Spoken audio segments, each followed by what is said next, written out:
This episode of the podcast, I sit down with a red light therapy expert and we go deep into some of the details about the benefits of red light therapy, as well as his interesting life. At such a young age, he's done so many things.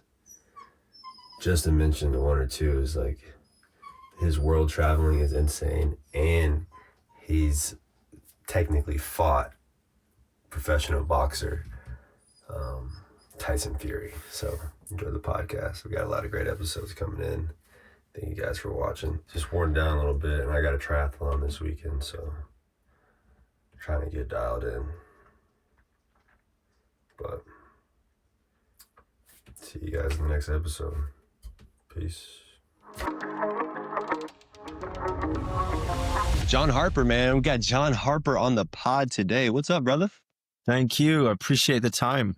You're in, whereabouts are you based? I'm in the United States, in Grand Rapids, specifically, Michigan. Oh, nice. Michigan. Yeah. My scientist, Peter Forehand, he's from the University of Michigan.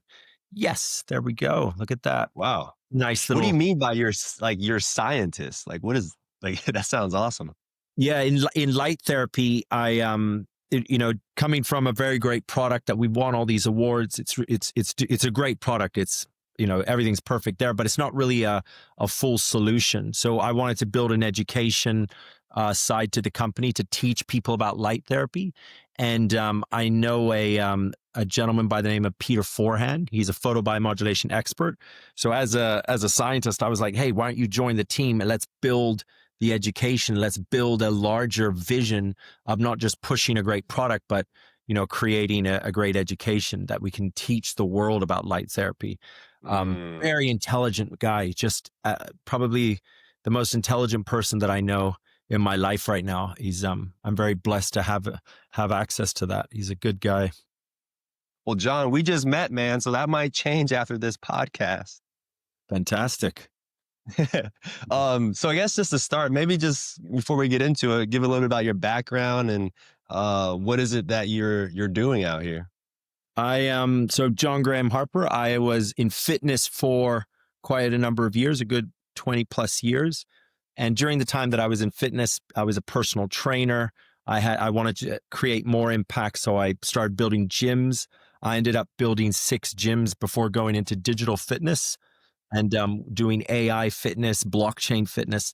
But all of sort of my fitness career came to an end because as being in the fitness industry, I also wanted to compete. It's something that you're sort of born with. You always want to compete and push yourself. And I played rugby for a number of years before getting very injured on my shoulders and my left knee. And then I went into amateur boxing. And to this day, amateur boxing is still, to be able to compete and fight is sort of still my biggest passion. I love the sport of boxing. But I had a sort of a turning point in my life where there were, after getting these headaches from boxing and for a number of years, my wife pushed me to go do a checkup. And after doing a scan of my head, they found a tumor. And the tumor, the doctor told me, was created because of these impacts to the brain over these years. So I was like, it's like this pretty scary news. You're like, why am I a guy with a tumor? Like that's someone I follow on Instagram who has this amazing recovery, right? And I had 11 months to plan this surgery, and then the tumor would grow into my brain and it would be fatal. So I had this big surgery, did this, sort of slowed down a lot. And, because I was that guy that was sort of, push through, kick the door down, just not very processed in how I was, living my life. But my wife, through all those injuries, she was the one pushing me to do red light therapy. And the aha moment was with my left knee, because that was actually the most debilitating injury that I had, because it just meant walking was difficult. Like training legs was a chore. It would sometimes get really bad that I would have to like stretch it out and massage it with these ointments, creams, and take all these painkillers. I remember not being able to sit in a seated position for a long time because it would just get so inflamed. Like it would be such an unbearable pain. Like I remember taking flights and having to get out and do these like yoga moves in the, in the alleyway of the flight, just to try to like stretch out the joint. But she got me this lamp, and the lamp was like something, that you would see it in a medical facility. It had a real medical, ugly kind of look. It definitely worked. It worked wonders, but it wasn't as versatile as I would have liked it to be. So that set off the inspiration of me creating a device that was a little bit more portable and something that could be used like me, that you could just throw in your gym bag and use on the go.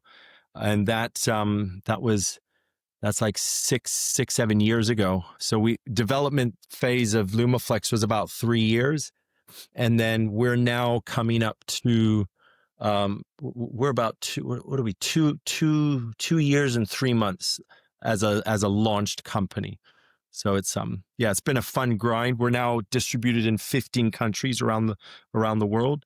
The US is Miami's our base, and we work with like Equinox, all the big retail chains. And now outside of America, we've got countries like Africa that distribute, and to the fitness audience there, which is really, really exciting. The Baltics is another random country, Estonia, like these wild places. And it's really cool. We have 11 awards right now for design and innovation. FDA cleared. We've got Health Canada, Middle East. I'm getting a medical license for Middle East and Japan. We also even have FDA China, which takes like a little bit longer. It's a bit more strict. But yeah, we're just getting started. So I keep telling myself. Right. It's just never ending. Just always just getting started, right? Yes, that's right. Yeah. No, man, that sounds awesome. But to just back up a little bit, the rugby thing, when I looked into your bio, the rugby really interests me. Where did you start playing that at? It was rugby. Hong Kong was where Hong Kong actually has like more rugby teams than I think. It's got some crazy statistic, more rugby teams than any other city in the world. Some crazy thing like that. Very, very strong rugby cultures in Hong Kong. I have like some good roots in Hong Kong, lots of good old friends, lots of good networking that's there for Are you B2B. from China? Are you originally from China? When in Hong Kong, it's literally right across the border from like where I am right now in Shenzhen, China. If I were to get in my car and drive, I would be in downtown Central in 2 hours. Easy. Wow. Yeah. And that's where you're like from China, or where are you from? Originally, I'm from Australia. I'm Australian. Oh, okay. Yeah, I'm Australian. But probably most of my life I've spent either actually in the US or China. I've always gone back and forth, manufacturing China and US market. These are kind of where I've always gone back and forth. Australia, we actually have a really good distributor that runs the whole Australian market for us. So like I may go back in November to do some seminars with Peter, the scientist I mentioned. Yeah. But other than that, Australia as a whole region is taken care of with my distributor. So I can focus on new regions. Asia's an exciting region. Dubai, I've been many times now. I want to build out, the sort of an office there in the UAE. And yeah, Japan, I'm going in 2 weeks. I fly over to Japan to meet a big partner. So I like to open new markets, and there's lots of learning involved. And kind of, I like in different places, that where things are done differently and you have to learn the process and the culture, new business. That's really exciting for me. I like that. Yeah. But for the rugby part, from being Australia and then playing rugby in China, like, how did that come up? Did you start playing rugby in Australia, and then what was that? No, I did cricket in Australia. I learned Holy shit. I learned cricket as a young kid, and it's funny to think about this now because I learned cricket from my uncle. So my dad's in the Gold Coast, and his brother actually recently passed away from cancer, which is really, it's a big hit to the whole family because he was the one that taught me cricket, and he passed away just recently. And I was thinking about that, like my early years, I had my cricket phase, then going overseas a lot with my dad. I then got into rugby in Hong Kong, And Hong Kong, you like Hong Kong University. I remember the captain. I had, when you're young and have you played rugby before? Do you know the? I've never played rugby. No, it's not really that popular here in America. Yeah, rugby's kind of like a real, it's always, there's a lot of messing around. There's lots of jokes, there's lots of, it's its own little culture thing. There's lots of beers, lots of silly games that you play. Like we would go on tours. I remember a tour we did in Bangkok. We played the Bangkok Tens, and there was like a team that we were against. And it's just for fun that this tour. And I was like up against like the previous captain of the South African national team. Like I was up against some really good players. And I think we all went out the night before and all got drunk, and it's just like rugby has a really fun, jolly, bros, sort of hanging out kind of side, which is really fun. But yeah, it's part of the culture, you're doing beers after a practice, and you're not, you know what I mean? You're not like, getting your protein shakes, and it's all boys with beers. Right. It's just it's a bit of a hard sport. There's a lot of these guys are real hard people. That's what I'm not knowing too much about it. Just watching it looks like it's very intense. Like everybody's freaking jacked. Yeah. Solid guys. Yeah. The guys to watch out for though are the smaller guys. Like I remember playing against a French side once. And the little guy was the one that he would cut me so quick. Like I would come in and he just knew how to slip and trip me over. And I was like, you fucking got to watch you, bro. Yeah. The big boys, you kind of like bounce into each other and you kind of tumble and then you get up. You're like, let's keep. But the little guys, they hit your legs really hard and you kind of, your weight just, collapses on. It's pretty, it's not fun. Lots of injuries. What was your dad involved in to have you going to China from Australia? What was he doing? My dad was a lecturer. My dad's a bit of a brainiac. Like I always reflect now because my dad actually went to Miami because I have an older brother that lives in Miami too. And I missed him. Like as he was flying to Miami, I was flying, back over to China for production. And my brother did this whole video where he talked about his memoirs and everything. He kind of we're recording his history. He's a very, very real smart guy. But I really wish that as a younger person, I would have learned more from my dad. But I was always very independent and wanted to go off and explore and do my own adventures. But he was here as a lecturer, and my parents are divorced now. My mom is in Perth and my dad is in Gold Coast. So they have the desert between them. So that's all good. But yeah, he was a lecturer, and I remember coming first with my dad. That was really interesting. Wow, it was a very lots of crazy stories. But I was here. I mean, even now, if we're talking specifically about China. Just in the climate of business and everything, this is one of the manufacturing capitals of the world. Like about 2 hours drive up north is where like all the furniture, all the shoes. This is a tech, robots, robotics and AI is this is a center. So growing up here and going in and out and building my network here really helped when I launched Lumaflex because I had a distribution network from all over the world. Like I know someone in pretty much every country. And if they're not the key person to build the business, they'll know someone. And that networking, that aggressive networking and building a global network is something I learned quite at a young age. And it was good to activate that and get things moving. So I think we've done in 2 years, we've done quite well. Like I reflect on it and I was like, I guess the hard work had paid off. But it was all from those early years of network building. Wow. That's awesome. Around what age was that you went to China for the first time? Let's see. First time I would have been like 15. And then again, I would have, that would have been the first trip. The first little trip was I remember first time I stepped, I think I was 15. Yeah, I would have been 15 or at least just turned 15. But I remember that was the first time I stepped foot. That was the very first trip. But it's, yeah. That's like a good age where you can remember, you remember that experience.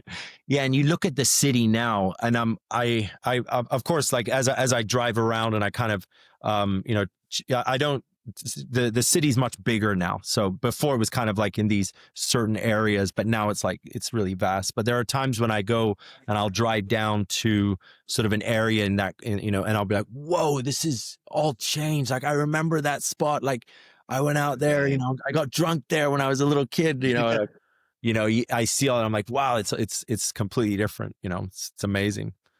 Wow. Yeah, that's awesome. China's like, it's so fascinating to me because, for one, like you mentioned, it's like the production capital, AI. They're like always on the cutting edge of the newest. Like, China gets it first, it feels like.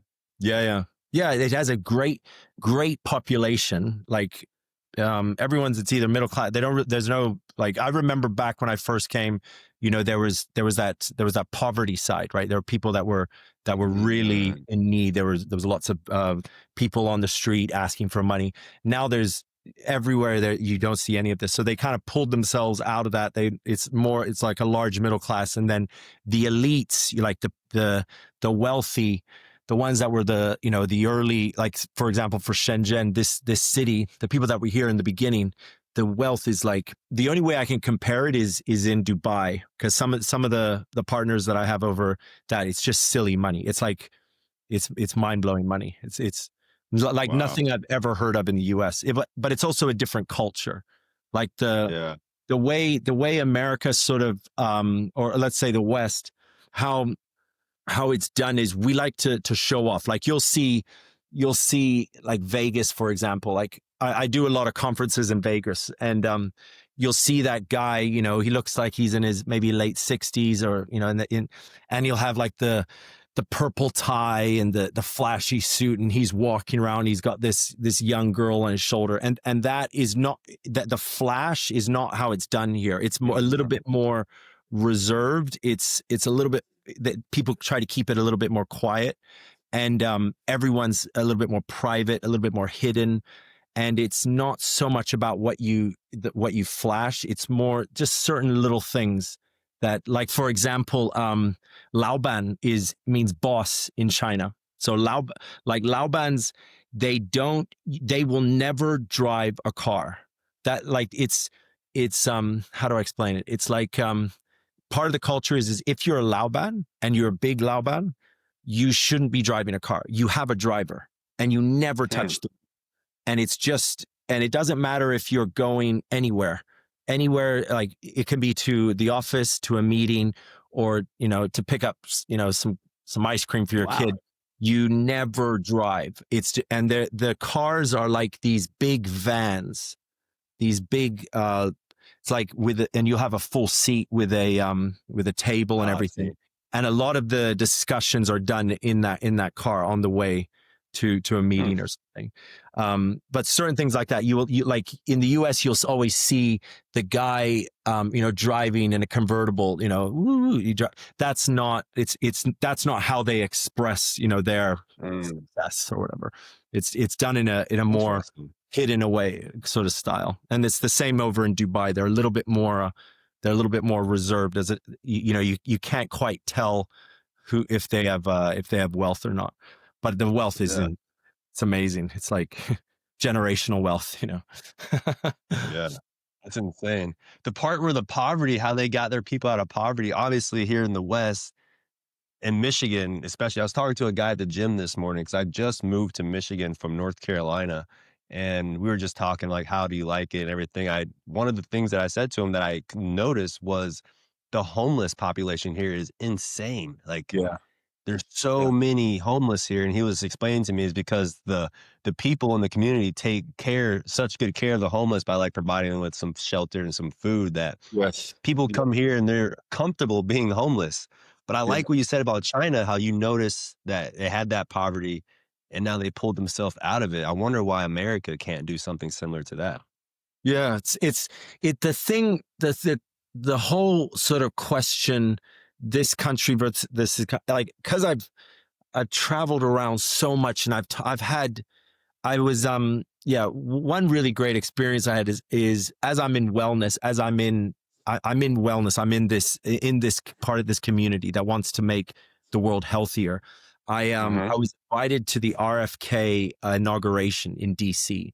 So I went to DC. Very big event, big nice black tie. Met all the major people in healthcare, all the top leadership, all the big corporations, all in one room, all having drinks, talking, networking, and I've been in that environment. Then I've also been in the environment here in China with government leaders and how they think and everything. And I kind of have a very big understanding of all the moving pieces. And this is an hour-long conversation. This is a day-long conversation, days. But in short, how it is you always have to remember that China's population, that's its biggest resource. Like, let's see, Australia's what are we at? Like 29 million or something, like 25 to 29 million. That's kind of the entire, right? 29, like that number of people is just Shenzhen city. It's just the city, the ones. So the number, the amount of people that, if taken care of and if leveraged in the right way, the economy can be very, very strong. And it's very hard to compare, like, China does this, America should do that. America does this, China should do that, because the population is so enormous here. And it's not it's a population that are very, like, Chinese by nature are very aggressive with work.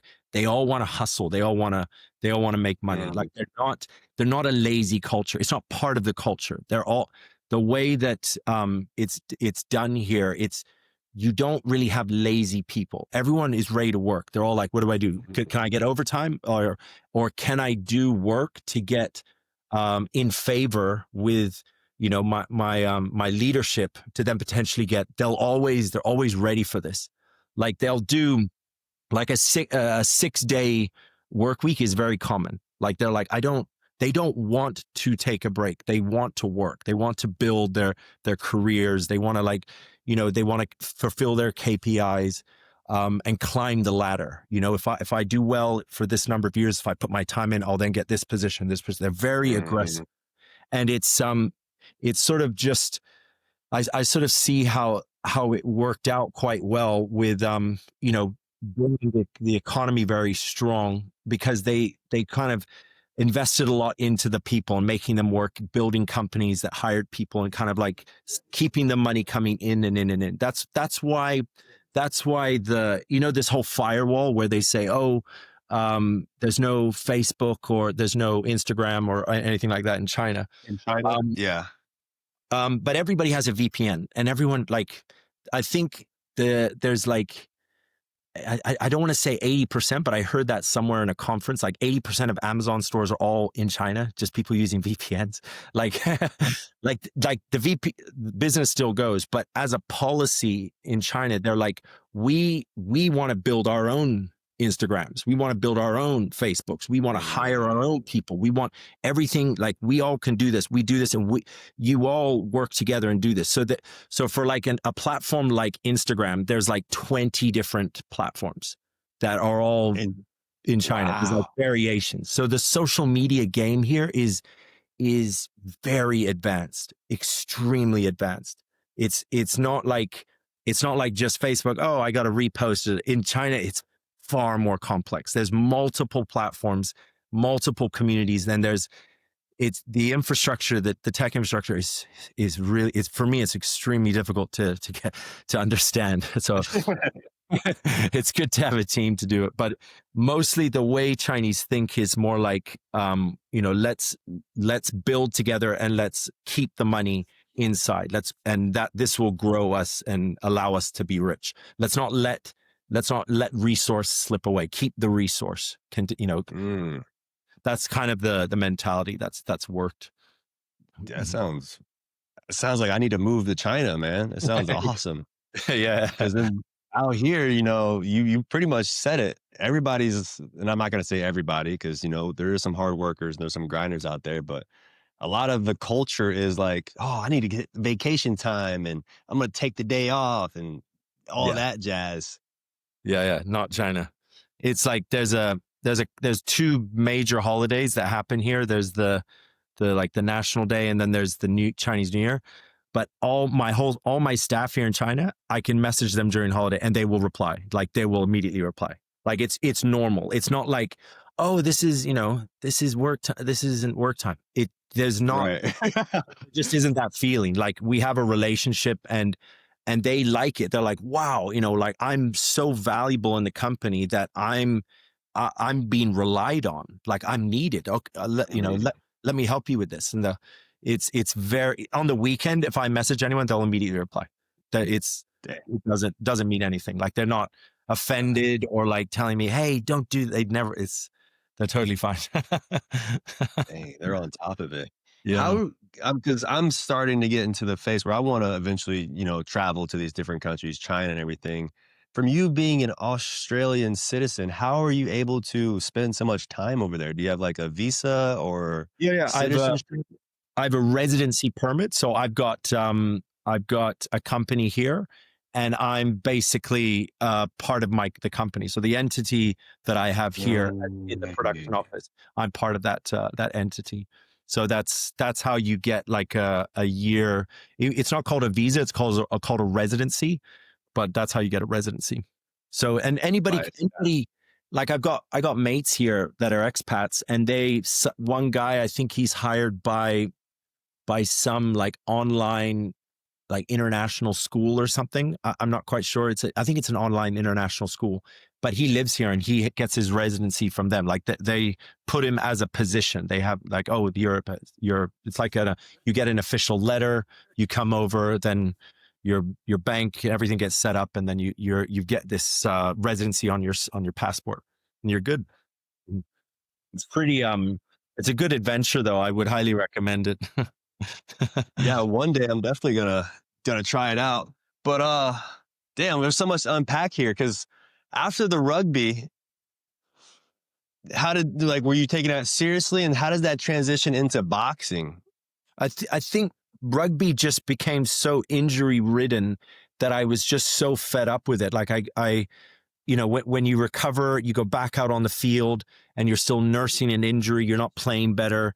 And this tribe of guys, that were my team, I love them all to death, but it's like, I was like, guys, I'm so beaten up. I can't, like, I'm all about it. I'm all about the team. Let's go. But I gotta stop doing this. And I remember the day when I was just like, I can't, because rugby culture is like, there's certain things we say, we're like, oh, harden up, man, like harden the fuck up, like we'll tell you we're taking the piss, but we mean it in love, right? But I got to the point, it's like, I can't harden up anymore. Like I'm done. I'm done. It broke. Yeah. And I remember traveling somewhere. I remember getting the idea to get into amateur boxing while I was traveling. I think I was meeting some mates, and I can't remember where it was, but I remember thinking like, I want to give, boxing a try, because the opponent, the danger, the injury risk is in front of me. Like it's there. Whereas with rugby, I'll be looking here to offload the ball, and then the guy, and I did see it. That's how sick, like good tackles are the ones that you don't see. So I don't know where the injury is coming from. Whereas with boxing, I'm like, he's right there. I just got to avoid that. I got to hit him. Don't let him hit me. Simple. And I remember like the first fight. I won the first fight. Second fight I lost. Third fight I won. Then the last fight I lost. But it was one of those losses where you feel you're like, I won that fight. He just won because he was the favorite, kind of thing. And so I was like, I'm okay with that. That's fine. But after that, and then the whole operation, everything, I still wanted to box. I wanted to be part of boxing, but I couldn't do the fights myself. So I started actually hosting fight nights, and that's like a fight club. But yeah, it's like I remember I had a mate of mine. He was in pro boxing. He was a fight manager, and I went with him to Shenzhen and to China. I think we traveled up to Guangzhou. It's like a city about 2 hours away. And he was scouting pro fighters for his organization in Europe. And I remember we were sitting talking and like having a drink at a bar, and he was like, John, you've got your networking here of all these manufacturers, these tech companies, you should build white collar boxing. And I'd never heard of what white collar boxing was before. Like I was thinking like this it's not like nobody's getting paid, because that works, because I can't pay anybody. But it's like, no, you get working professionals together to have them, box, and then you raise money for a charity. And I remember that conversation so well with that guy, because this guy was very good friends with Paul Fury, I think his name is, the uncle of John Fury. No, the brother of John Fury, Tyson Fury's. Okay. And so and I remember this was around 2015, because he was the one that told me about Tyson Fury, because that was when Tyson Fury had the fight with Vladimir Klitschko, and Vladimir Klitschko had reigned the heavyweight division for 11 years undefeated. This very simple style of, he had a very boring style of heavyweight boxing, and Tyson Fury was the Gypsy King. Well, he wasn't branded as the Gypsy King then, but he came in and he fought him in Germany, and he had all the belts, and this was during the 3-belt era, so it wasn't 4 belts. So he had all the 3 belts, and the federations all liked Vladimir, like they would protect Vladimir. And the Fury family were really trying to get this title fight. This is the undisputed. And if he wins this fight, like, it's amazing for not only for the family, but for all heavyweight boxing, because the titles have all stuck with Vladimir for so many years. And I remember him telling me about this fight's coming. Tyson Fury is going to take on Vladimir. Watch this fight. And I remember we watched the fight together, and that's when I fell in love with Tyson Fury. Like, to this day, he's a massive inspiration to me, because after that fight, he won. He took all the belts. He went into, this is stuff you can see on YouTube, but he talks about a depression phase where he got really upset, and he was kind of like, well, there's no more worlds to conquer. He went into deep, dark depression. Then he pulled his way out of it. And as he pulled his way out of it, I kind of was undergoing a similar sort of struggle. And we kind of I mirrored his climb to, back up to the heavyweight division. And I remember, because I actually moved to Thailand in 2023. I decided to I was like, I'm going to retire, and we're going to move to Thailand. So I got the wife, and I was like, we went and we lived on in Koh Samui Island. We set up shop there. And the thing, hold on, pause, hold on. At what age was this that you decided to retire and move your family to Thailand? Oh, it was just me and my wife. We don't have any kids. Oh, okay. But that was 2023. That was the beginning. The 20. Wow, man, that's interesting. But I have a lot of mates that have all moved and set up shop in Thailand. They do all these different businesses. So it was kind of an easy thing. I kind of high-fived all my mates, but they're all mostly in Phuket, and I want to live on an island in Koh Samui.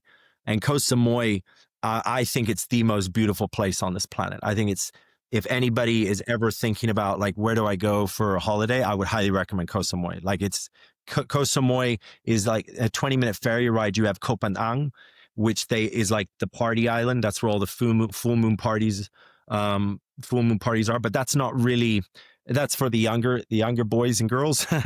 But in terms of peace, quiet, serenity, I think it's the most magical place you can ever see. But the thing about Thailand is where you go to just settle down. You just chill. They have what's called island time. So everyone's like, oh, where are we meeting? And we're like, we don't have to book anything. Let's just run into each other, because the island is small. Nobody's like, hey, I was here at 9. Where were we?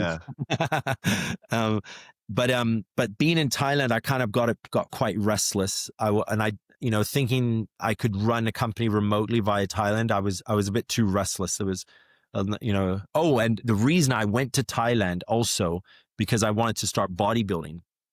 And because bodybuilding, I remember getting an itch to bodybuild No, to do a competition. And I have a friend who served in the military as a sniper, and he's a big part of the Lumaflex story as well, because he got severely injured on his lower back. He got sciatica from a gun falling on his back. And that's why I wanted to make the device very, very durable to integrate it into the military. But I remember he's like a really close buddy of mine, and I know he did these bodybuilding competitions. And I was saying, I really want to compete, but I can't box. I can't do anything impact.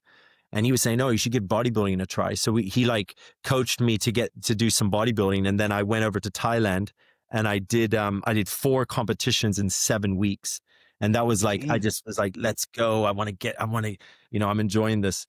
But then once all that bodybuilding's done, and you're like, I had some nice little medals, and you're sort of sitting there, you're like, it's kind of boring, like unless you're really ready to retire, like make sure that you don't retire because you just twiddle your thumbs, you you're like, oh, let's go to the beach. And after a while, like, you're like, it's beautiful, it's great, but I want to fight for something. I want to grind.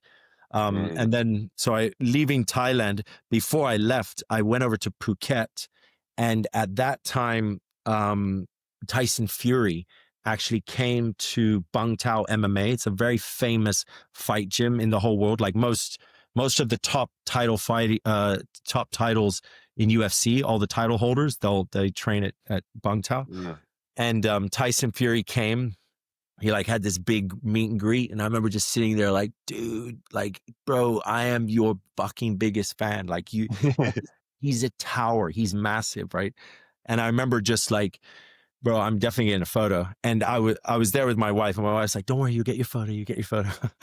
And I remember when he finished his little speech, I actually knew his manager, Shane, what was his name? James Ward. And I kind of like prepared it a little bit. I was like, oh, James, yeah, you're coming. I mean, he's like, yo, John, where are you? And he was like, hey, Tyson Fury is going to spar. Anyone wants to spar Tyson Fury? I was like, yes, I'm fucking sparring Tyson Fury. And I remember like, I didn't have my gloves with me. They were back in the hotel. So I asked a buddy of mine, I was like, can I borrow the gloves? Like I got to spar Tyson Fury fresh. Like I'm not going to, like, he's going to have some fun with some kids and everything for the photos, but I'm going in there and I want to, yeah. I want to see. And try out. Yeah, it was the best. It was probably the highlight of my life is 3 minutes sparring with, like, in my opinion, one of the greatest heavyweights that have ever walked this planet. Damn, dude. Yeah, sparring with him. It was so cool. Like can you imagine? You're like, this dude has been my hero. Like I have his Gypsy King crown on my chest. And when you see him, like, dude, and he's such an absolute amazing person. He's so kind. He's so courteous. He's so jolly. He's like everything I imagined him to be and better. And then not only that, but I then get to spar with him. Like I was like, dude, I'm good. Like I can die. I'm fine. That's insane. Yeah, that was super fun. That's like my best memory of, at least of Thailand. And I can't think of a more cooler thing to spend, 3 minutes in the ring with, bro. Yeah. Yeah. That's awesome. The heavyweight division is now, because the Usyk's now the top. So now all the belts are back in Ukraine. And I love you. I love Ukraine. I love Ukraine boxing. Every coach that has ever coached me has always been from Ukraine. But just whenever the heavyweight belts go to Ukraine, they just stay in Ukraine. And you're like, okay, we're looking at like another 11 years of there's tough guys out there. Like I don't think there is a heavyweight boxer, at least in the rankings, that is going to be the next champion. Like we have a long way to wait, a long time before we get a new champion. Like Usyk is no one could touch him. I think even if you took like 10% of his skill away, you still couldn't touch him. Like he's just too good. Wow. Yeah, I saw the Tyson Fury and Francis Ngannou fight. Yeah. That was a good one too. I was surprised that they went the distance, and for two that he got knocked down. I was like, yeah. Yeah, that's right. Insane. I don't know if you saw that one. Yeah, that's Tyson Fury getting way too cocky because he's this gypsy jolly guy, right? And I've talked about this with I've met his dad and everything. Of course, I want to be extremely polite because I have no idea what I'm talking about. Like, you guys are been in the scene for a very long time, but Tyson kind of has this thing where when he's on fire, he's unstoppable. But when he gets cocky, it's kind of he's his own worst enemy, and he kind of like he self-sabotages himself a little bit, just in my humble opinion. Like, I don't pretend to know anything about it. I wouldn't want to contradict or say anything. But like, if you look at the Wilder fights, oof, they're so good, right? They're so good. Yeah. So good. That's when he was like, because that the whole, there was the time when Tyson, his road back up to the division when he was extremely overweight was when he looked at a video of Deontay Wilder, and Deontay Wilder said, in like Mike Tyson in his prime, I would beat him. And what Tyson Fury says, like in these interviews, is he said, that pissed me off because I'm named at, like, my father, John, named me after Mike Tyson. Like, I've been named after Tyson. You're saying that in Mike Tyson's time, you would beat him. Nobody touches Mike Tyson. Like, Mike Tyson is still, like, in his prime, he would still destroy everyone. And that's something that every heavyweight boxer all kind of is like, yeah, probably, like that was sort of the inspiration that got him, to climb up. So then when there was that first fight with Wilder and all the smack talk, and then there was the knockdown, and then he got back up, and I was like, yes, we're going to have another fight. And then it was such a magical moment for heavyweight boxing.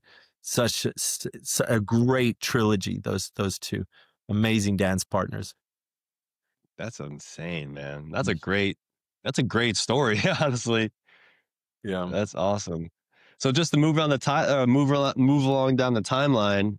So you fought. I'm just gonna say fought. I know it's sparring, but it sounds better. Yes, Fury 3 rounds in Thailand, and then what happened after that, man? After Thailand, what was the mindset? Yeah, it was to get serious. We've got a great product. We've gone through some good development. It's time to launch. The Lumaflex was already getting built in Thailand. Yeah. Oh, yeah. Because that was this idea of running the company remotely. It was like, no, if you're going to do this, you have to be boots on the ground, and it's time to grind. So then, I remember we launched. In Miami. We launched in Miami. Yeah, we did, because I would try the thing where I'd fly to the US, then back to Thailand. But Koh Samui, right? So I would take a flight, like, let's say it'd be like, I'd have to go to LA. I'd always have to fly to LA to say Bangkok, then I'd always have an additional flight because I have to get to an island. I don't live in Bangkok, and I don't live in Phuket. And there's very few flights that even go to Phuket. So it's usually an additional flight to Koh Samui. So even flying, it's just so many hours on the plane that you have to do over time, because you're always like, oh, I got to fly to the island. Whereas if I lived in Bangkok, but I wouldn't want to, it may have been a bit easier. But I remember doing the launch of Lumaflex at a fitness. It was like a bodybuilding show and a fitness carnival in Miami. And that was where we sort of, boom, we're here, we're live. This is the product line. These are, this is what we're all about. And then basically I would do almost a conference, a show, whether it be in medical or trade. I would do like almost every 2 weeks. I was on a flight to go to a different conference or something. So I think like in the early, when we first launched, that would have been, I think it's in the range of like 46 to 50 shows that I did to push Lumaflex out, to get the attention, to sort of, I would go to Amsterdam, and then go to a big event, meet all the, all these people in Amsterdam. Then I'd do Dubai. I think I did Dubai a couple of times. And then I'd go to Finland. Finland was a very, very good event. Singapore, Dallas. And when you're traveling, are you just solo by yourself, or do you have like your team with you? Is your wife with you? Sometimes my wife would come, and then sometimes I would have a team there. Like, and sometimes it was just me. And I was like, I don't need anyone. Let's go. I remember, Damn. I can't even remember where I went. I went to some event and it was just me and I was sick and it was a fitness event. It was a fitness event. And I can't remember. I think it was Philadelphia. Yeah. I think it was Philadelphia. And I remember like, oh boy, I'm sick. And I was running and they were doing there was like a fitness sort of championship challenge at this fitness event. And I remember talking to the organizers and they're all like, oh, thanks for coming. Thanks for, doing your activation and everything. And I was like, what's the whole deal with this challenge thing? I think I could do it. And I kind of like, after some shit talk with the organizers, like, yeah, you should do it. And I was like, I'll do it tomorrow because it's like a 3-day thing. I'll do it tomorrow. And I was like, and I'm coughing and I'm taking meds and everything. And I remember doing the event and it's like, it involves running and throwing stuff. And, it's kind of like fitness and marathon combined. And I remember thinking halfway through, I was like, man, I should have called and had somebody like a brand ambassador or something waiting here, and I would send her to go do the event, and I could. But that was I remember that was like, this is it. This is your challenge. This is the challenge you wanted, right? So yeah, that was tough. I think after that, I was like, I should always have a brand ambassador or sales rep or someone from the whichever office. If someone can step in, it's just easier than running it all yourself. Yeah, dang, that's a lot of travel, man. Like as a guy, when I was growing up, a lot of these, I don't know, a lot of my friends when we're growing up, we're like, oh, I want to travel and be on airplanes all the time. And then you start doing it and then you realize like, damn, this kind of sucks being on in and out of airports, different planes. For me, like it's hard. I used to do a little bit of traveling and just keeping up with like diet and health when you're traveling that much is so tough. Yeah. It's like the airplane is it can be really hard on your immune system because you're sleep deprived or and you're not sleeping well. You're sort of like, you're hunched over a little bit. You kind of have to have, a good plane pillow. I always would use Lumaflex to help me sort of wind down when it was nighttime. And then you land in a region. Like I remember taking, going to, because I understand, it's China and East Coast is kind of easy. It's a 12-hour difference. So you sort of think, okay, I'll sleep on the plane, arrive there in the morning, or vice versa, right? Like you kind of like plan it. But when you go to Europe, you're like, where am I? And a place like Finland, for example, the sun doesn't set until like 11 at night. Like at least during that time I was there. And so you get a little wacky, but it's definitely that's a real challenge. I remember really thinking like there has to be a way to hack this, have a little toolkit, some protein bars or something. Yeah. Damn. And how were all this travel, Dubai, Finland, Miami, Thailand, China, how are you funding all this travel? Is the business like profitable at this time or like, obviously it sounds like that's a lot. Yeah, like there is a big investment period, and I have a partnership with my manufacturer, which is kind of a very special relationship. So my manufacturer that makes my product is my partner. So there's a lot of ways in which we can strategize and have investment come in for certain periods of time, and then do sort of a regroup and then push out again. But now the company is it's pretty. All that grind paid off, because I think it's just, if you have a real sort of a win-win attitude, like I'm not here to sell you something that's fake. I'm a medical manufacturer. I'm selling a medical device. So red light therapy right now is something that is a big topic in the world.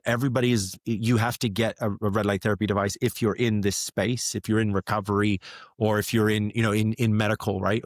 If you're retail, like for example, Canada, right now, Canada, Costco, red light therapy is, all the buyers are like, please send us more SKUs. Like they want, red light therapy is selling fast. So it's, you used to say, I have a great product. I put a lot of time in the design of it. Like we've won a lot of awards. We have all our medical certifications. We have all our processes. The only thing that's left to go is yeah, you just press pay. Yeah. Right. So it's kind of like a lot of back end work. There was, of course, a lot of trial and error. Like a lot of mistakes were made. We had to so it's a lot of sleepless nights and a lot of, processing of how, how am I going to, figure this problem out, or how am I going to get this relationship? What is it that they need? Yeah. And sometimes it's just really like a lot of connections, a lot of value just takes time. Like people, it's been strange in the last, like, say 3 weeks. I've been contacted by people I've known from when I first met them at a random show here and there. Now they're like, they're emailing me, let's start the conversation again. We need to get the ball rolling. So sometimes it's just, you just keep checking in. How's it going? And then when you build a large number of people and they're all in this wheel, eventually, okay, yeah, don't worry. I'll give you, 4 more weeks to, to think about it, or, maybe we can rediscuss or renegotiate pricing or whatever. But then the next day I'll have the guy on the phone that I already told 4 weeks ago, to wait. And now that conversation. So you just build like a big Rolodex, and then eventually it kind of, you just get busier, and then you go into fulfillment. And then after fulfillment, then it's like, now I want to reorder. And then it starts to kind of come back. So you start operating these wheels, and they just kind of get bigger and bigger and bigger. But you've already done all the groundwork, all the processing. You've built all the systems, so you just sort of automate it and try to and then you think, okay, where's a new market now? Let's repeat this, but let's go attack this market. Let's be the first here, or let's be the first to get that buyer. And then on the back end, it's now let's make some new products. These are going well. We're starting to get traction. Now let's introduce. So let's up the investment on the product development, because that's going to obviously pay us in the future, because you can see where things are going. So it's, yeah, it doesn't come without its mistakes and lots of fires to put out, but you just get used to putting out the fires, and you're just like, nah. Yeah. And I can tell you're passionate about it, so that helps too. Yeah. When you were doing the boxing, were you all after the boxing, because we went from the rugby, now we're boxing, were you already involved in red light therapy at this time, and you were focused on your wellness, or did that come a little bit later? Yeah, because I remember when I stopped boxing. Yeah, when I stopped boxing was kind of like, that's when red light therapy kind of became known to me. But when I started the fight night, business a little bit earlier on, just for shits and giggles, like with that mate of mine. And the fight night, when I did it, the first event, it just went so well. Like the event was like a massive hit, and everyone was talking about it, that the community was telling me, like, you need to do another event. Like you must do this again. Like all of those people that came, we had like, it would have been like fucking, it's like 500 or so people would have came to that first one. And this is in China. Yeah, in Shenzhen. Yeah.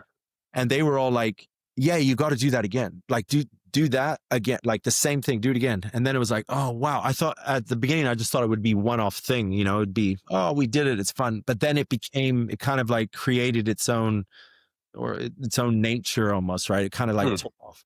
And now I've got, because when I get back from Japan, I'll start work on the next event. And that event is in December 9th at this sort of very well-known area. So they're still going. The boxing thing's still going. Yeah. The event in December will be event number 39 that I've done. Dang, man. Yeah, 39. Yeah. So it's like, it's something that is just, it's extremely popular and everyone loves it. And I've had all the boxing associations come, and all the people ask me like, hey, how do we grow this? How do we like scale it? And I'm like, well, I kind of just like it as it is. It's an event that I do once a year, very big in December. And then throughout the year, I'll do, I term them silver fights. The gold fight is like a big mezzanine. And that's where I have like a belt system. So if you've fought a couple of times, you're ready to have a belt fight. But then throughout the year, I'll do silver fights that are in clubs. Like the guy that's my coach is this Ukrainian guy. He's like a former pro, and he has I think it's 3 gyms he has that just focus on boxing. And I said, oh, do you want to, let's do a fight night in your gym. And it's a silver fight, and I'll help, because I'm good at matching people up. I know how to watch someone's skill level. So I support him. We do like a little club event, and then we'll do like a series of these, and then everyone comes together for the big event in December. And the new, like, all these famous, like in China, they're called Boju. Boju is influencers. So there's all these famous, like, Boju, they all come to the event, like the national media, the TV crew, they all come out because they're like, oh, this is so funny that you get these guys that are fighting, that are, they're all business boys and girls, like, yeah, white collar boxing. That's so funny. Yeah, it's really like fun. Instead of taking it out in the work environment, like if you have somebody in your office that you want to pick a bone with, you're like, yes, let's go. Yeah. We'll see you in December. Let's settle this in the ring. Yeah. Yeah. Box. Yeah. I'm always trying to think of like a cool title for the next event. Every event kind of has a theme, like something fun. I like, there's fire and ice was the last theme, because what I'll do if the event, because it's sort of the event structure, how it is. I'm very, like combat entertainment. I know I just have a knack for this. Like if I sit in like the last UFC event I went to, was in Las Vegas. I can't remember who was fighting. It was a Mexican fight night. But you sit there and I see the lights and everything, the cues, and I just somehow get it. It's like looking at I'm like a little bit what's the word when your brain, like a little bit autistic when it comes to combat entertainment. Like OCD? Yeah. Yeah. I'll see the light, the flashes, and I'll count like 1, 2, 3. Okay, dun, dun, dun. The guy walks out. Dun, dun, dun. I can sort of see how the operations run. I just have a very good knack for doing this. So doing it over the years has been quite easy. It's just that I just know, okay, the ring girl should go out now. Like you see the boot, the second boot of the blue corner enter the ring girl go, one round, and you count to, okay, she's out. You just sort of, there's the cues that you learn over time. It's fun. But yeah, that'll be December 6th. I should probably start thinking about that. It's coming up fast. Yeah. That's awesome, man. So yeah, when you were doing the boxing, were you already like deep into wellness and like, self-help and all that stuff? Or how did that come about where you started thinking about, I need to start taking care of my body and I want to help other people take care of their body? Yeah, it was from that surgery. After doing that surgery and going in and coming out, I kind of, I don't know, it's sort of like a reality check. I guess that's the best way to it's like a reality check. Like I'm not all powerful, I do break, and I'm getting older. So I need to probably think, because, and also I'm married, and, my wife's thinking, like, let's not let this happen again. Like I don't care about, the sporting achievements that you do, or, we need to potentially die together, right? grow old, die together. Are we on the same page? But that was a big turning point too. And learning, because she was the one pushing me to do red light therapy. And I thought it was something that was just like, nah, this is something that the ladies do. This is one of your little treatments that you disappear to on the weekends, and you come back and show me the bill. And I'm like, what is this? What's this? And so I disregarded it in the beginning. And I remember where that aha moment with my left knee, I remember doing the treatment 20 minutes every night before I went to bed. And after a week, my knees like stopped being painful. Like there was no more of that intense pain that I was so accustomed. Like it was normal for me. And I remember doing one more week, and then I just stopped using it for my knee. I was like, I'm fine. I don't have to. And to this day, heavy squats, runs, whatever, I don't have this knee issue anymore. It's really amazing. It's, I try and, if I think back about certain times when it was really, especially sitting in it like an Uber or something, or like if I was traveling or something, it was just such it was very frustrating. It was something that I was like, is this it? I'm going to be like this forever. Obviously when I'm older, it's going to be worse, right? It was something that I expected to deal with, but now it's, I don't even put red light on my knee anymore. Like I don't have that pain anymore. If I need red light, it's for my well-being. It's to help me sleep, or to,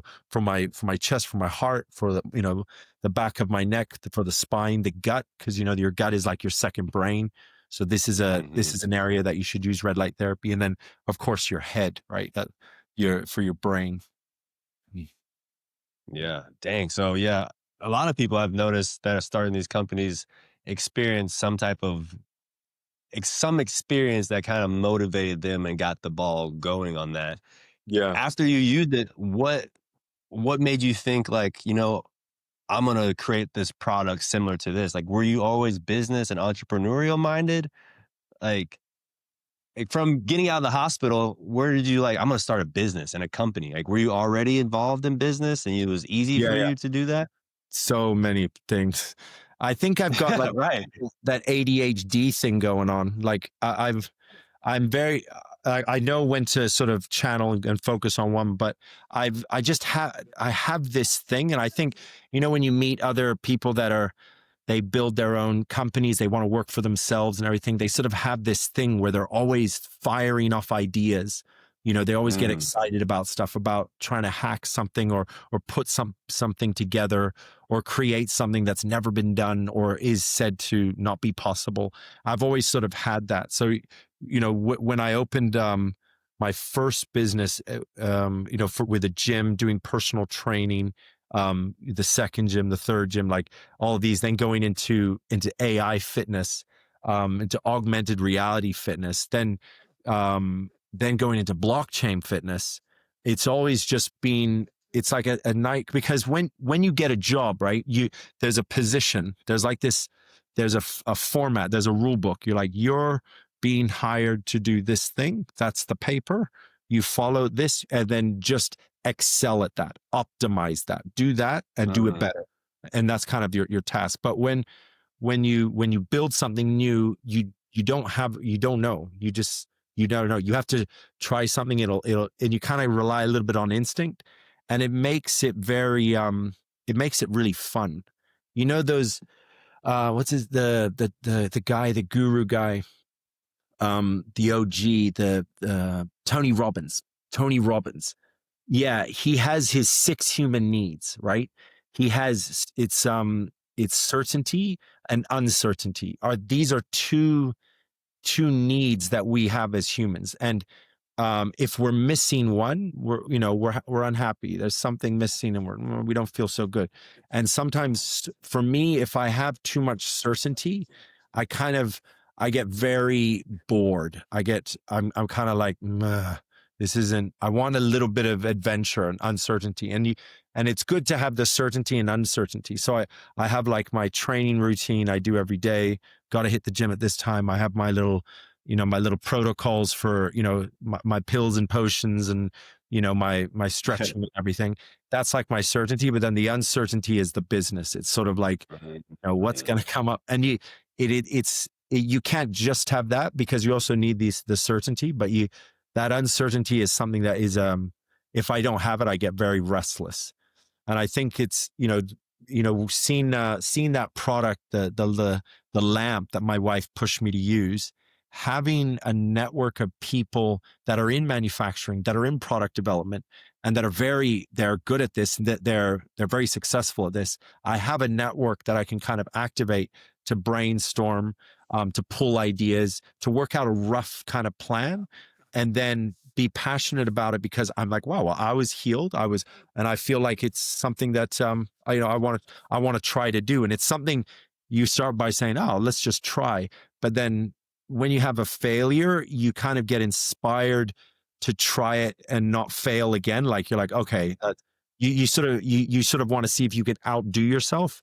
But then when you have a little mini success, it like shoots you, it really motivates you. So you kind of keep going. And then when you reach certain phases in growth, like I remember reaching a phase where I had the product.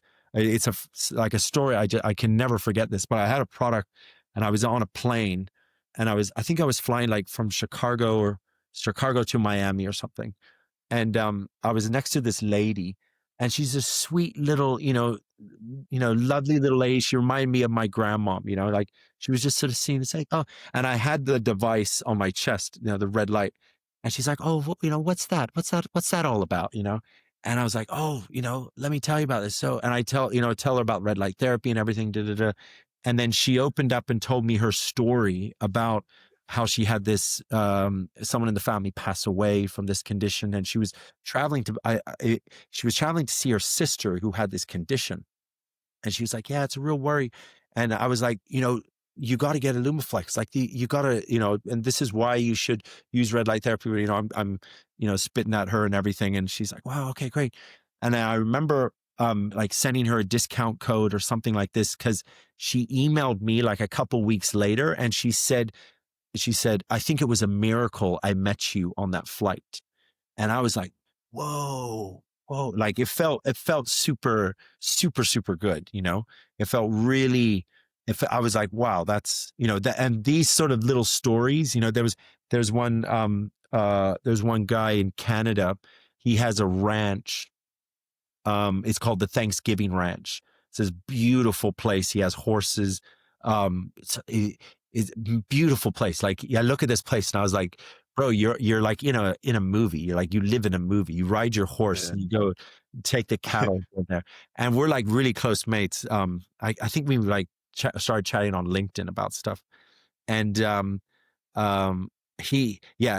I said, oh, something that's interesting for me is I want to get some photos of Lumaflex being used for horses, because in Poland and in Australia, we sell a lot to horses. And these partners, they're asking me like, can you give us some good content for photos and everything? I'm like, horses, like, yeah, okay, this can be interesting. We should start like an equine care kind of department, and put. And I sent him a device, and he used it for his back because he has this really bad back. And he wrote like, this has changed my life. Like I can't believe I don't have this pain. Just wrote this huge thing. And I was like, oh, bro, dude, like, dude. And he's like, don't worry. Like, I'll get you some really cool photos. And like, now we have custom packaging, like for Australia and Poland, where they're really pushing into equine. And we custom the packaging with photos, and they're all like of his horse. His horse's name is Scout. And it's like, it's just super. There's so many of these stories that I think when there's that beginning phase, you sort of need a lot of gusto, a lot of grit, a good network, a lot of friends, a lot of people telling you don't worry, you'll be fine. I'll help you on this. I'll help you on that. And you kind of can get guidance and support, in different areas. But then when you sort of reach a level where people start being impacted, that's a lot of motivation, a lot of fuel that you can use to sort of achieve milestones. That's kind of I could say that's kind of how it went for me, at least. Yeah. Damn. That sounds awesome, bro. The whole story is just super interesting, and not only interesting, but it's actually motivational too and inspirational. It's great. It's great. Yeah, man. So the red light therapy,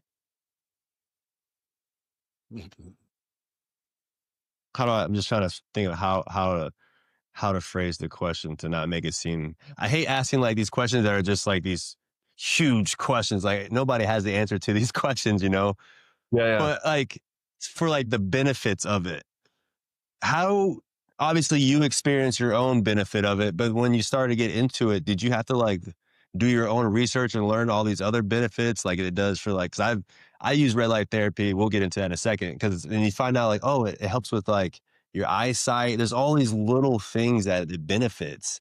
Yes. And like, how did you start figuring out these things? Yeah. I mean, right now, the information, the data of red light therapy, that is the most substantial, the stuff that you can really bite your teeth into is all clinical research. So that's PubMed, these medical platforms that you can see the research. But I met a guy in Europe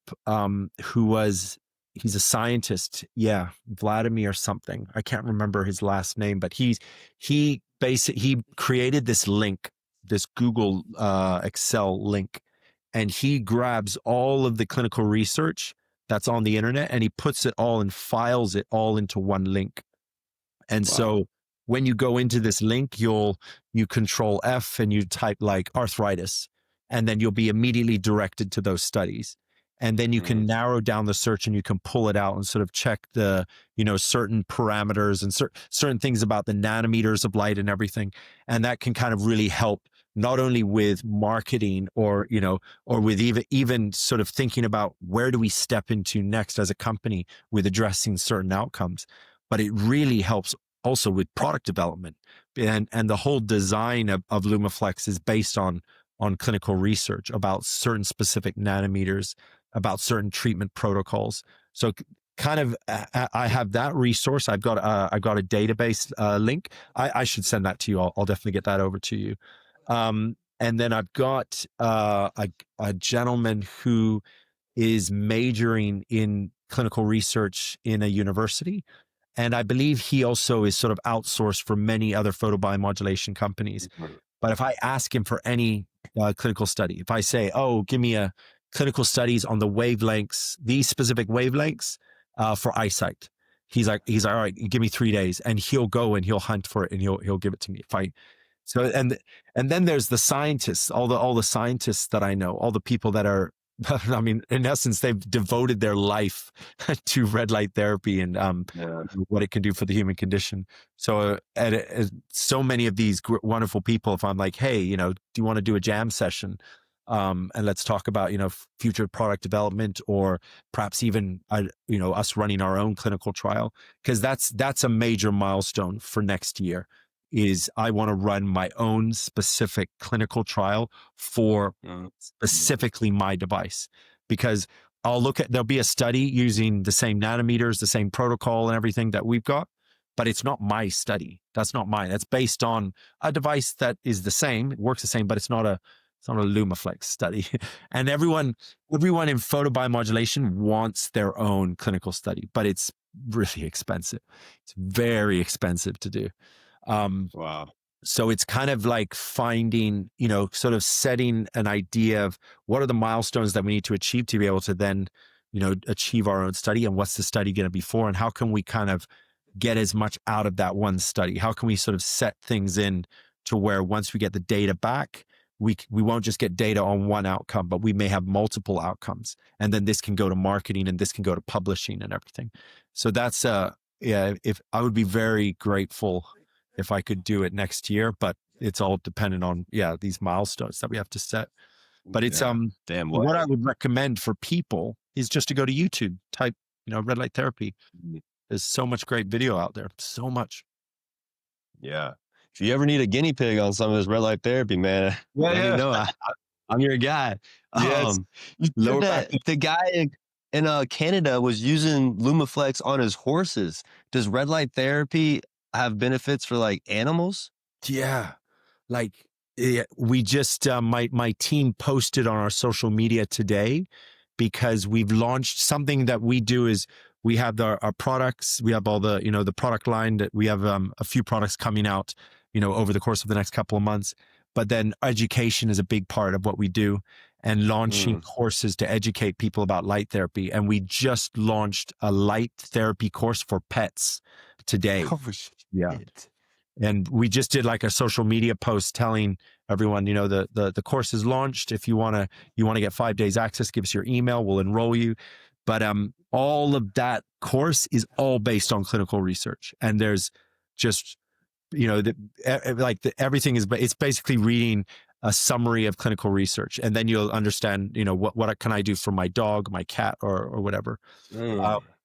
And red light therapy, when it comes to pets and for equine health, is actually very advanced. Like if you go to the rodeo, I remember I had a conference in Vegas at a time when the rodeo was on at another hotel, and I ducked in and I checked out the rodeo, and there's devices there, huge PMF devices, like frequency devices, like, all kinds of red light therapy devices for horses. It's very well known, and everyone who has a good horse that breeds that horse is like, yeah, my baby eats like honey apples and does red light therapy every night. Bougie horse. Yeah. Oh, I don't expect you to answer this question fully, but like for like a dog, what are some of the benefits of red light therapy for a dog? Okay, here we go. Yeah, again, I know it's I hate throwing these loaded questions out there. So there's a few studies we could look at. And I'm trying to just think of a summary. So we've got improving dog brain health. There was a study that was done where basically after 60 days of exposure of red light therapy, there was like 43.4% in reduction in bad cognitive soreness showed. Yeah, cognitive sores. So brain health. Another one. I'm just reading these off a report that I got from my social media when I told them, give me the summary points.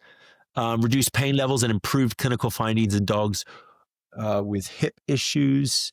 50. So I have like a little summary of each study and what we've used to post on social media, but it's all to do with improving and reducing pain, because what does red light therapy do? So how does it all work? Well, it's basically energizing your cells, right? So whenever you think about light therapy, think of it on a cellular level. Think of anything that we're addressing that problem on a cellular level.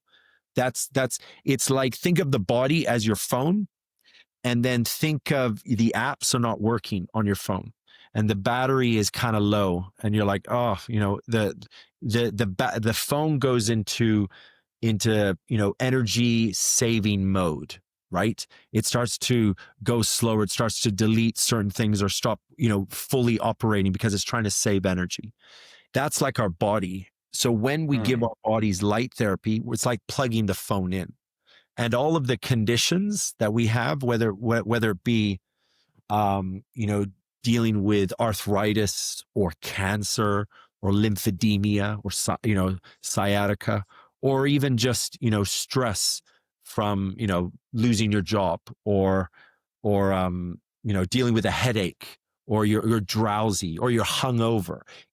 Everyone is just operating at different levels of inflammation. Everyone just has different levels of inflammation, and everybody has that battery. Think of that as that battery. And once they fill their battery up, then their bodies, the inflammation is reduced. But depending on the inflammation, you may need another top up. So if you have someone with very serious, let's say brain disease or something like as debilitating, like arthritis, right? They may get fully charged.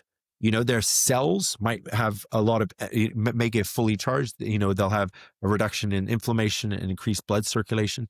But then because of the inflammation, the inflammation may return. They may need another charge up.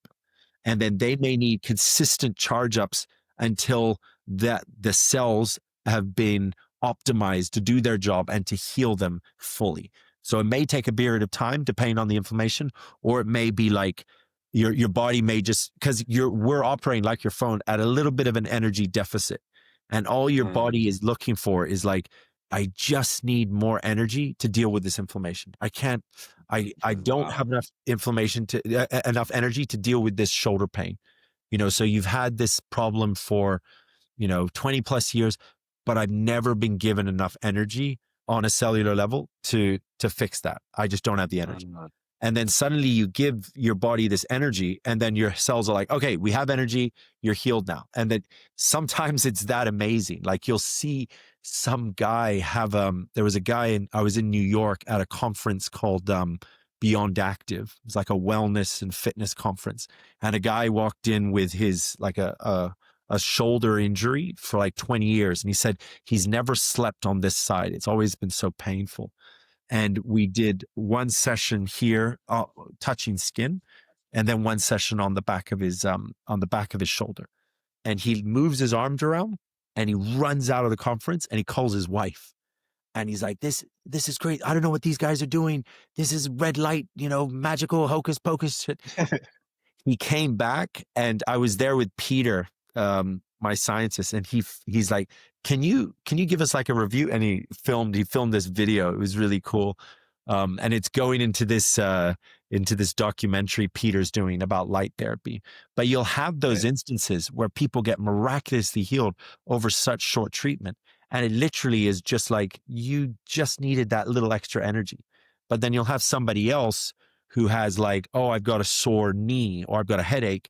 But I'm like, yeah, bro, but you smoke, you drink, you don't exercise, you're overweight, you eat processed food, you don't go out into the sunlight, like you don't exercise, there's a lot of inflammation. So when you're thinking about, oh, I have to fix this problem, I got a sore knee, the energy that those cells, they may use that energy in a myriad of other places. Like, does that make sense?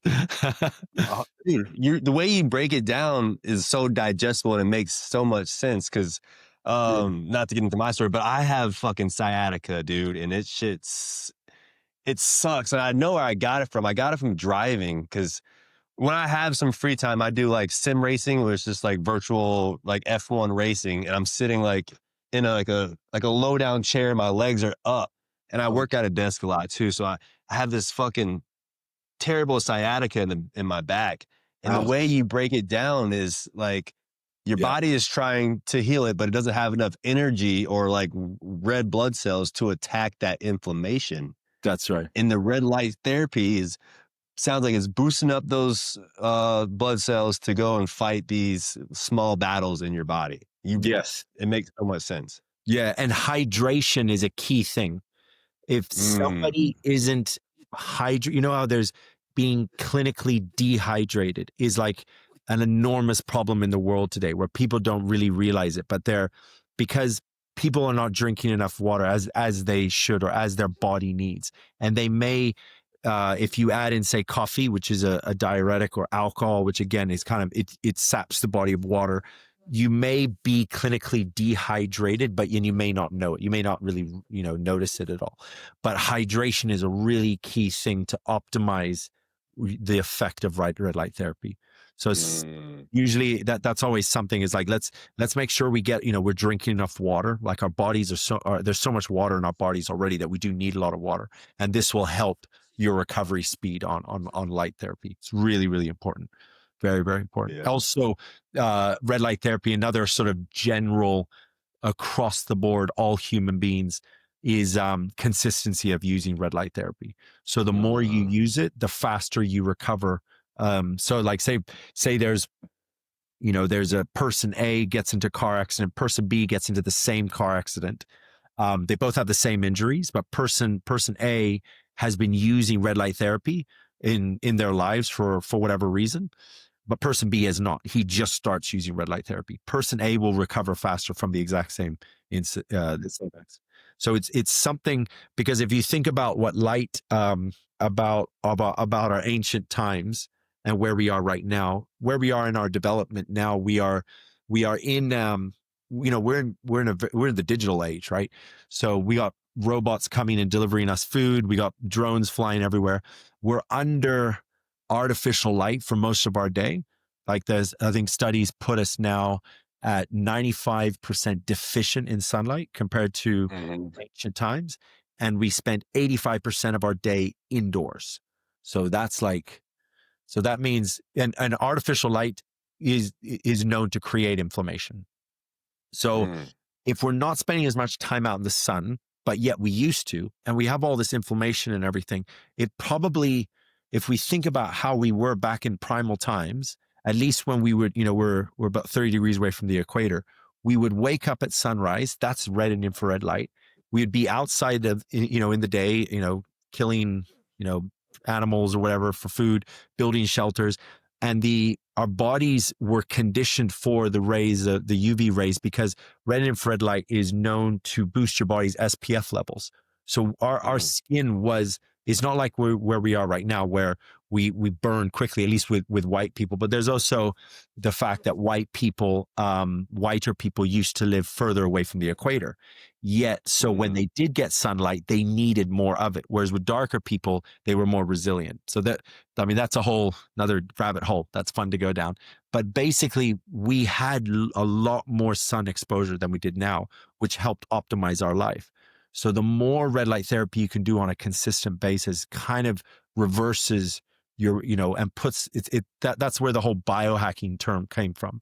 It's like getting these ancient remedies of things that were known to have worked, these, plant medicines and light therapy and grounding your body and everything, and bringing them, to where we are right now and creating tools and hacks, right? So that's kind of, that is, I think, what everyone should explore. I think it's it's a noble thing to explore. Everyone has like a fitness journey. They have a health goal, but we think about how you can create a little bit more natural remedies into your body. And definitely getting more sunlight is, like, I would say, is at the top of the list.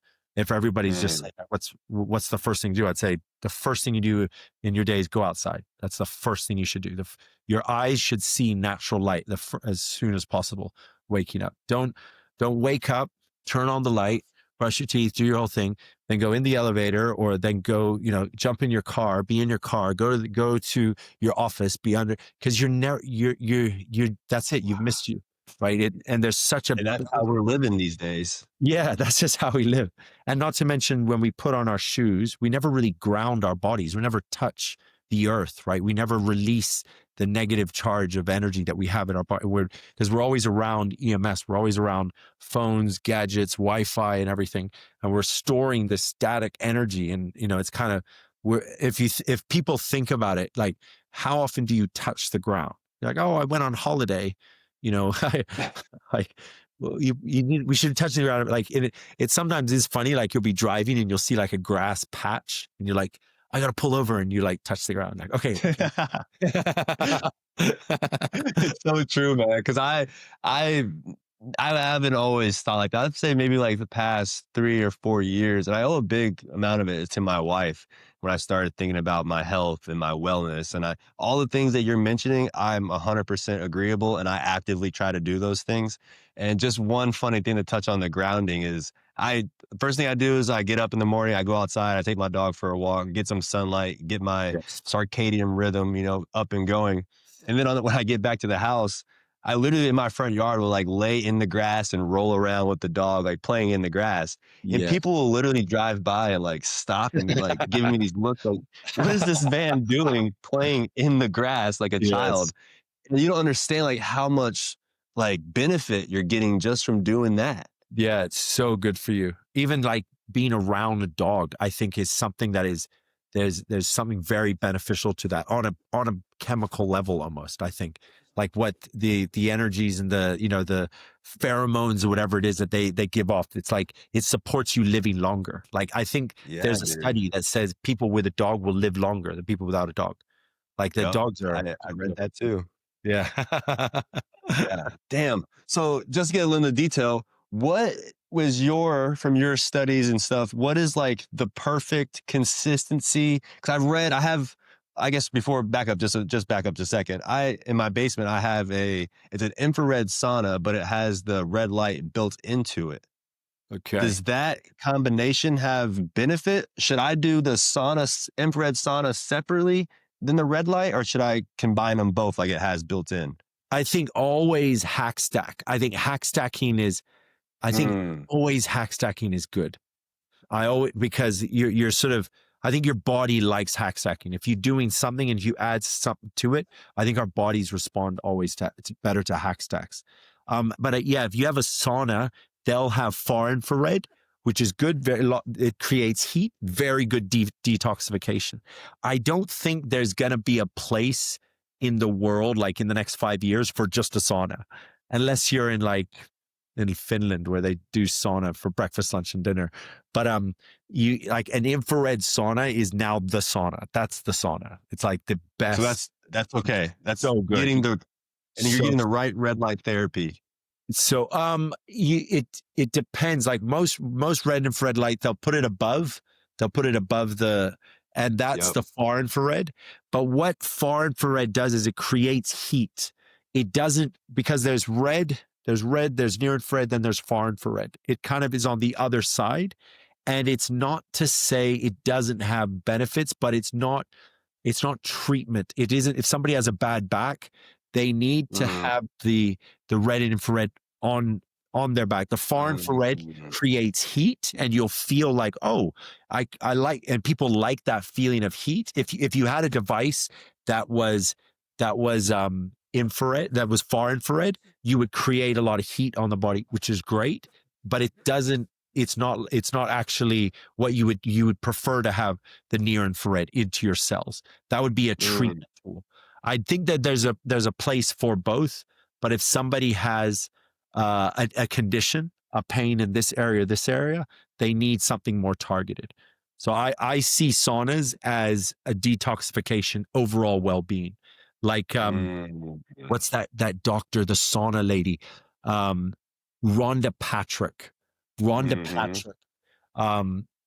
Basically says like all cause mortality decrease, go into the sauna 3 times a week, something like this, like 40 minutes at a time or something. So saunas are, I have a sauna at the family home in it's about 2-hour drive from here. But I honestly don't use it enough, and I always think to myself, I need to use a sauna. I definitely need to. Yeah, there's a lot. Home has the red light infrared built into that one too. Yeah, it has like a little. It has a little area where but I kind of just ignore that. I wouldn't regard that as being very. It wouldn't be helpful for my treatment for treatment. I would just take the Lumaflex into the sauna. See, I like how you broke it down like that. The infrared sauna, the red light therapy, and the sauna is more for just general upkeep and wellness. Yeah. Now, direct infrared, for like example, the Lumaflex is more for treatment to certain areas and treatment, a treatment device versus an overall well-being device. Because like I've seen ice baths, which great, I have their place, but people use ice baths more for their overall well-being, their overall body, right? But then you'll have like, I know Hyperice has this device where it's like cold and it goes directly onto that area, and that becomes like more targeted. I have something broken, I'll ice that area. Whereas we don't really think like, I have a bad knee, I'll go sit in an ice bath. Unless you put your knee into the ice bath. But it's sort of, it has a different sort of a purpose in your overall well-being protocol, right? That's kind of if you're injury free, then you're good, right? You're good. Right. A red light therapy device, when you aren't injured, becomes the device that you use to optimize your sleep or to uptake your energy, the cellular energy, to make you live longer. That's what Brian Johnson and Dave Asprey, that's what they're chasing. They want to live longer, and they're using red light therapy as a tool to optimize themselves on a cellular level to live long. But for us, we're like, I don't think about living long. I don't really I just think about being healthy. Like, let's get through the day. Right. Let's get that done, and then we'll look at the next day. Yeah. No, I really appreciate that breakdown, because I do the sauna every night, maybe like 15 minutes. But when I got the back injury, I started to, do more sessions and thinking like, oh, the red light's going to cure it. But I haven't really noticed like that sudden change. And it's because the lights are coming from the top. I'm sitting down and my back is not getting exposed to the red light. So maybe I have to like do a handstand in there so my ass is up against the light, Yeah, because also like with a device, if it's at a distance, the amount of light that you get will reflect how you optimize your power output is by touching skin. You don't let light escape. So I don't see devices where you are at a distance to it as a treatment device. I don't, because whatever the device is, whatever the power output is, whatever the timing is, it's all calculated. Like we work with a 10-minute timer. What's the optimal amount of output that we can get an outcome from in 10 minutes? Let's deliver that in our manual, that's what's written. But if there's a device that's a panel or something you're at a distance, they would need to tell you the optimal distance in order to say that output is guaranteed into your body. Because when they do measures of power output, an inch, 6-inch, 12-inch, the reading just drops significantly. So if they're doing a user trial and some people are at a distance and they have a larger chest or have a bit more of a gut, they may read more powerful than if somebody is sitting slightly further or is tilted, or it's kind of too many elements that I don't think it makes it, it's not the optimal kind of like targeted treatment. You know what I mean? It's kind of too fragmented. Yeah. Damn, dude. Yeah.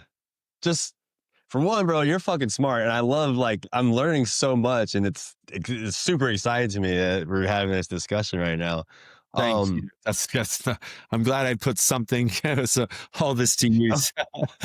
Yeah, man. No, I've already learned so much. For your product, obviously your product specifically is different than general, but is there, from your knowledge and your experience, is there like a certain consistency for that? Like every single day, 10 minutes, twice a week, 30 minutes? Like what do you think?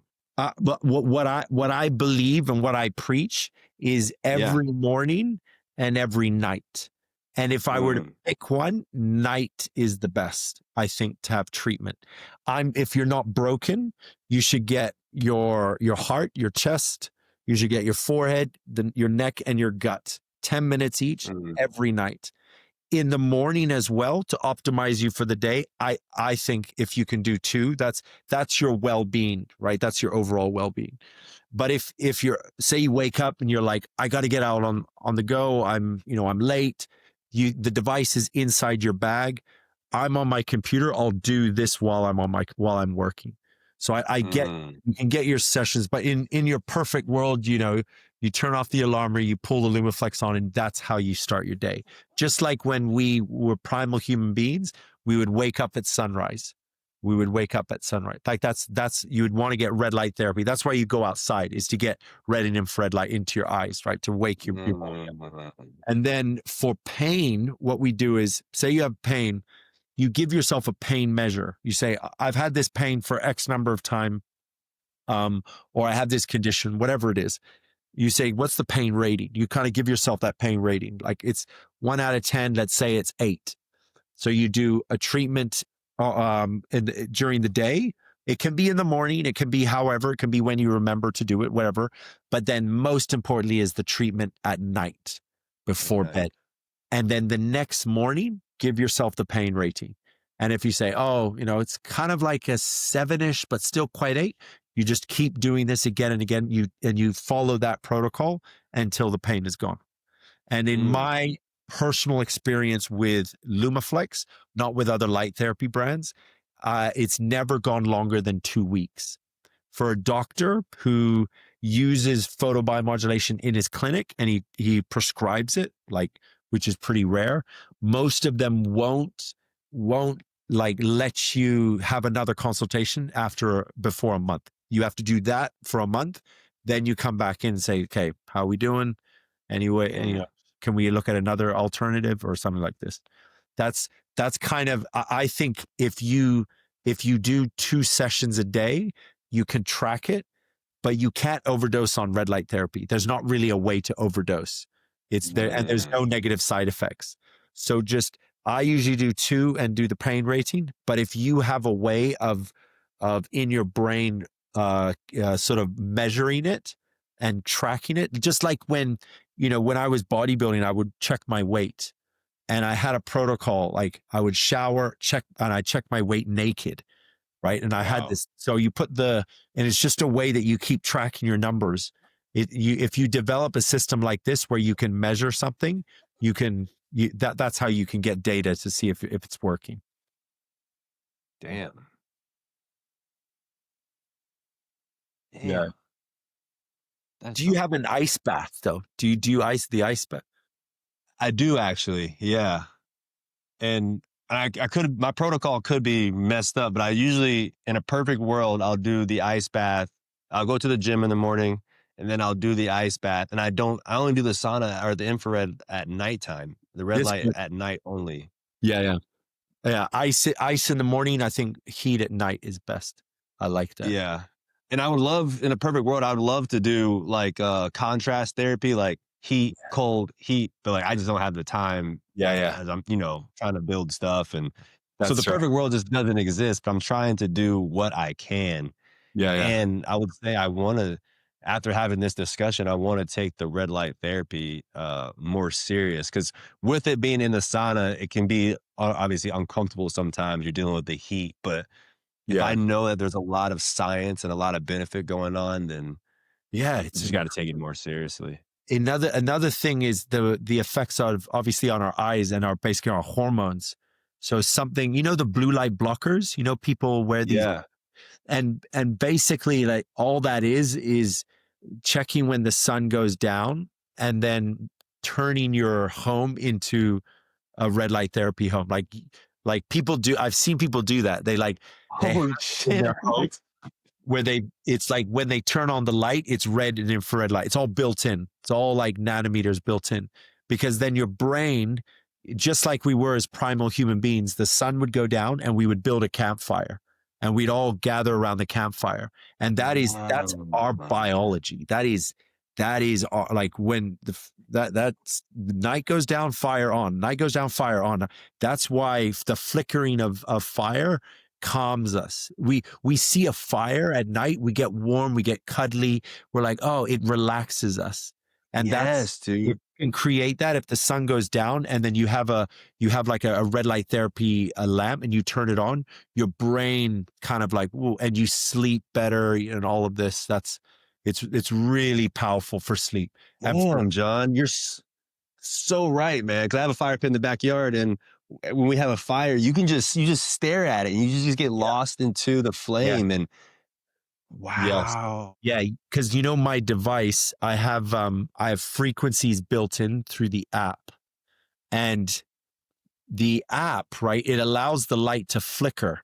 And then using clinical research, I see what nanometers, what frequencies of light get certain outcomes. And there's one thing I'm passionate about is PTSD, because of my buddies in the military. So PTSD it operates on, I think it's 8 hertz. So if I set the setting to 8 hertz, this is the setting to address PTSD. So it'll look like this. Now, when you look at it, it looks quite like, oh, it's a bit overpowering, but where the device should go is on your head or the back of your neck. But why does this help with PTSD and mental health is the same as the flickering light. We don't see it because there's a lot more happening, a lot more wavelengths, a lot more energy to see in a light, right? But the flickering is what we appreciate. This, it calms us down. This alone cannot replace definitely a fire. Absolutely. That's the best way to calm yourself. If you ever have someone who's suffering from, if you sit them in front of a fire, there's research that shows the flashing light will calm them down, will help them find peace. And because we only have 2 nanometers in here and you put it on the back of the neck, that is what comes from the back of the neck. But yeah, it's a very amazing thing to have a fire. It's the most amazing thing that you can. Damn, John.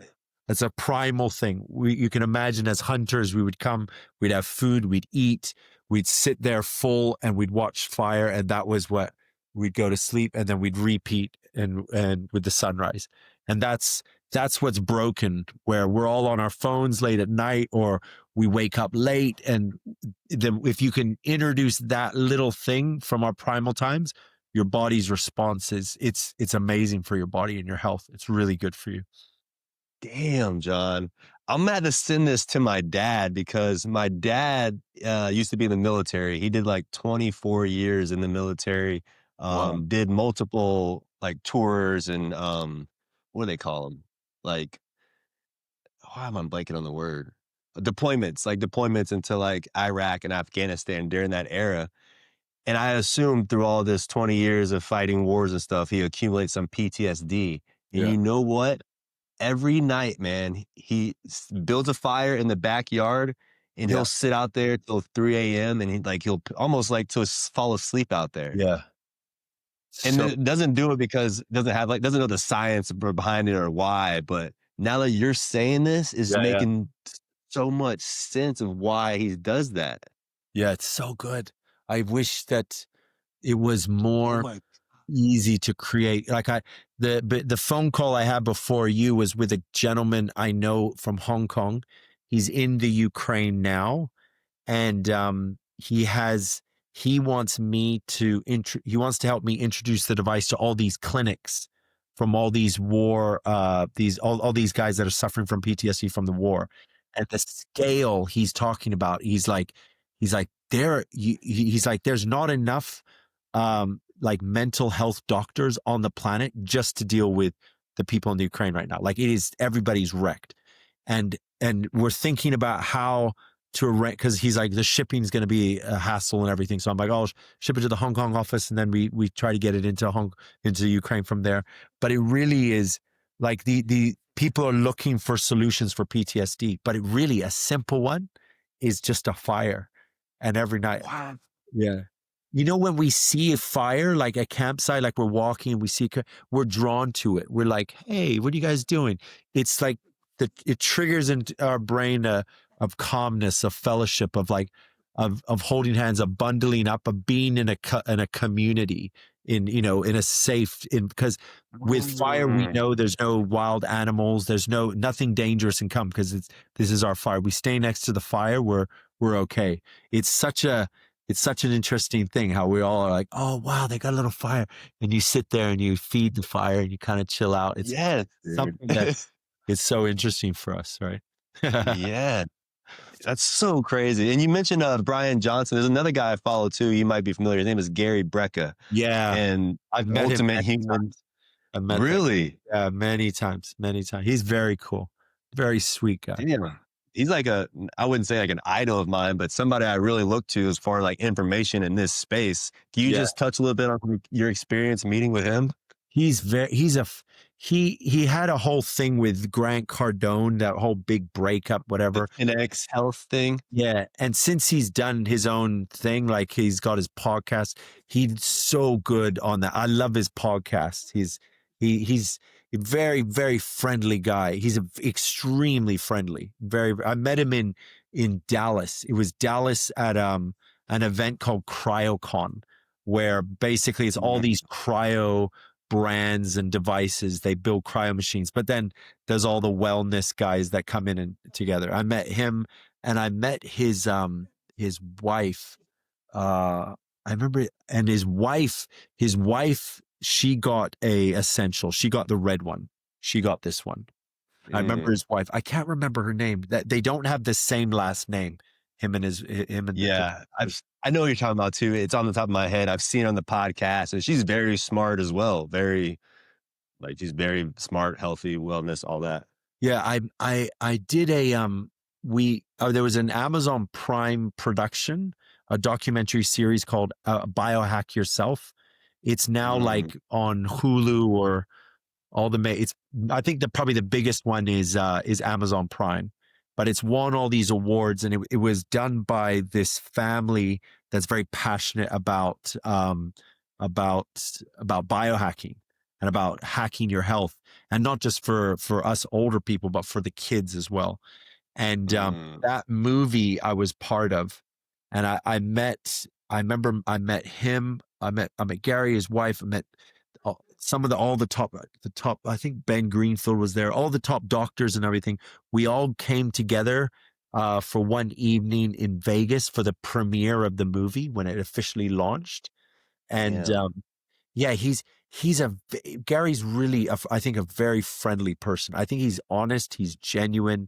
I know some people they give him a little bit of grief, like, oh, this isn't, there's always this sort of temper tantrums that happen. But he's just he's a warm person, very warm. He's not some of them are a bit proud. Like Dave Asprey, I know him quite well. He buys my device. Like he'll literally go on Shopify and he'll buy it. Like, and he says, "This is Dave Asprey. I'm flying to Turkey. Send me this. I need this express." Like, and I'm like, "Cool, Dave." Yeah.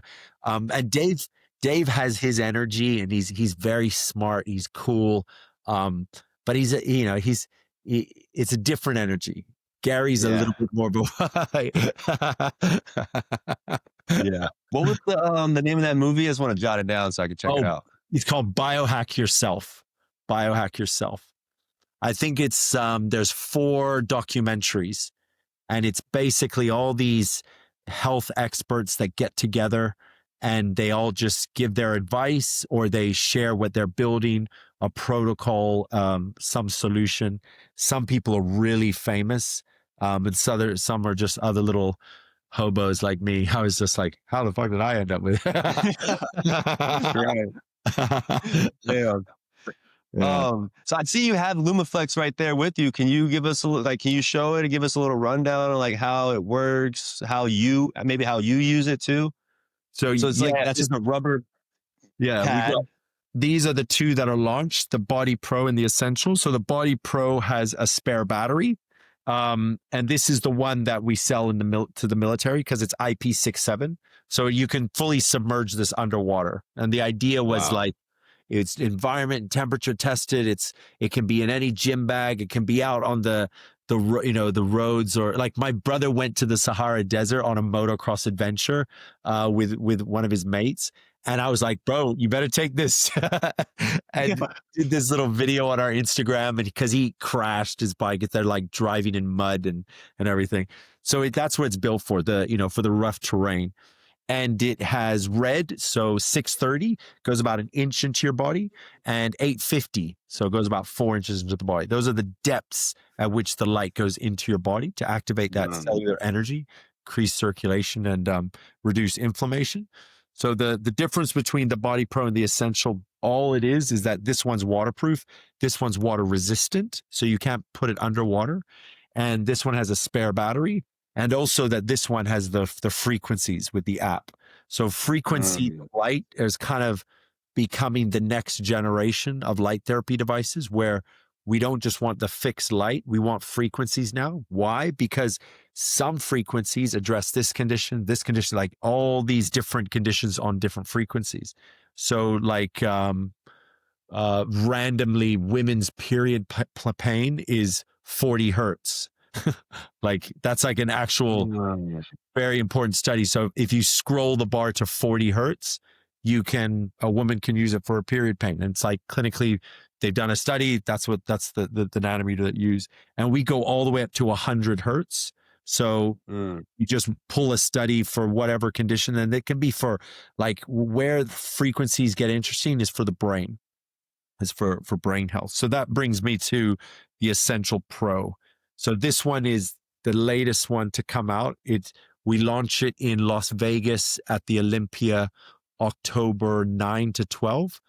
And I've got a launch partner, Chris Gethin. He's someone I've known for like 12 years. He's a really well in shape guy. He's like in his 50s, but amazing shape. A big bodybuilder, a transformation coach, and he's a very big biohacker. Like I've seen him at many of these conferences we go to. He'll actually give a speech about hacking your health, longevity. So he's our official launch partner to launch this guy. So the Body Pro, the Essential, and now we're at the Essential Pro. The Essential Pro is, this not only does it have the same frequencies, right? So same app connection, right? But so we have 630 and 850 for this device, right? In this device, I've implemented 6 different wavelengths. So 6 different wavelengths of red and near infrared light.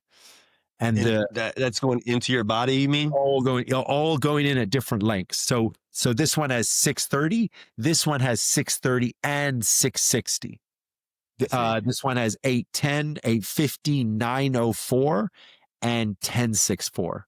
So those specific nanometers, when you look at the clinical research, we're talking thousands of papers that support these nanometers for the human condition. And over everything from pain to Alzheimer's to acute pain, all kinds of conditions.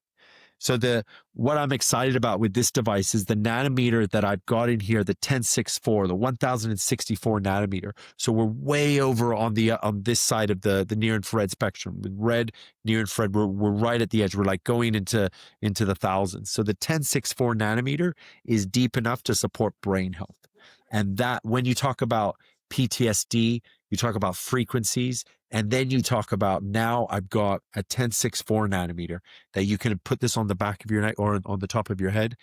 That's where Lumaflex is kind of going from pain management now to brain health, which is really, really exciting. Like, to be part of that is, yeah, I get goosebumps. Yeah, dude, that's unreal. What is the benefit of the nanometers, the distance that it goes into the cells?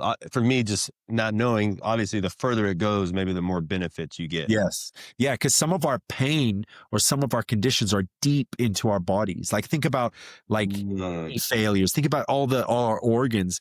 And a deep nanometer, just a short nanometer, can address surface level pain, like for beauty, for wrinkles or for blemishes or cuts or, bruises.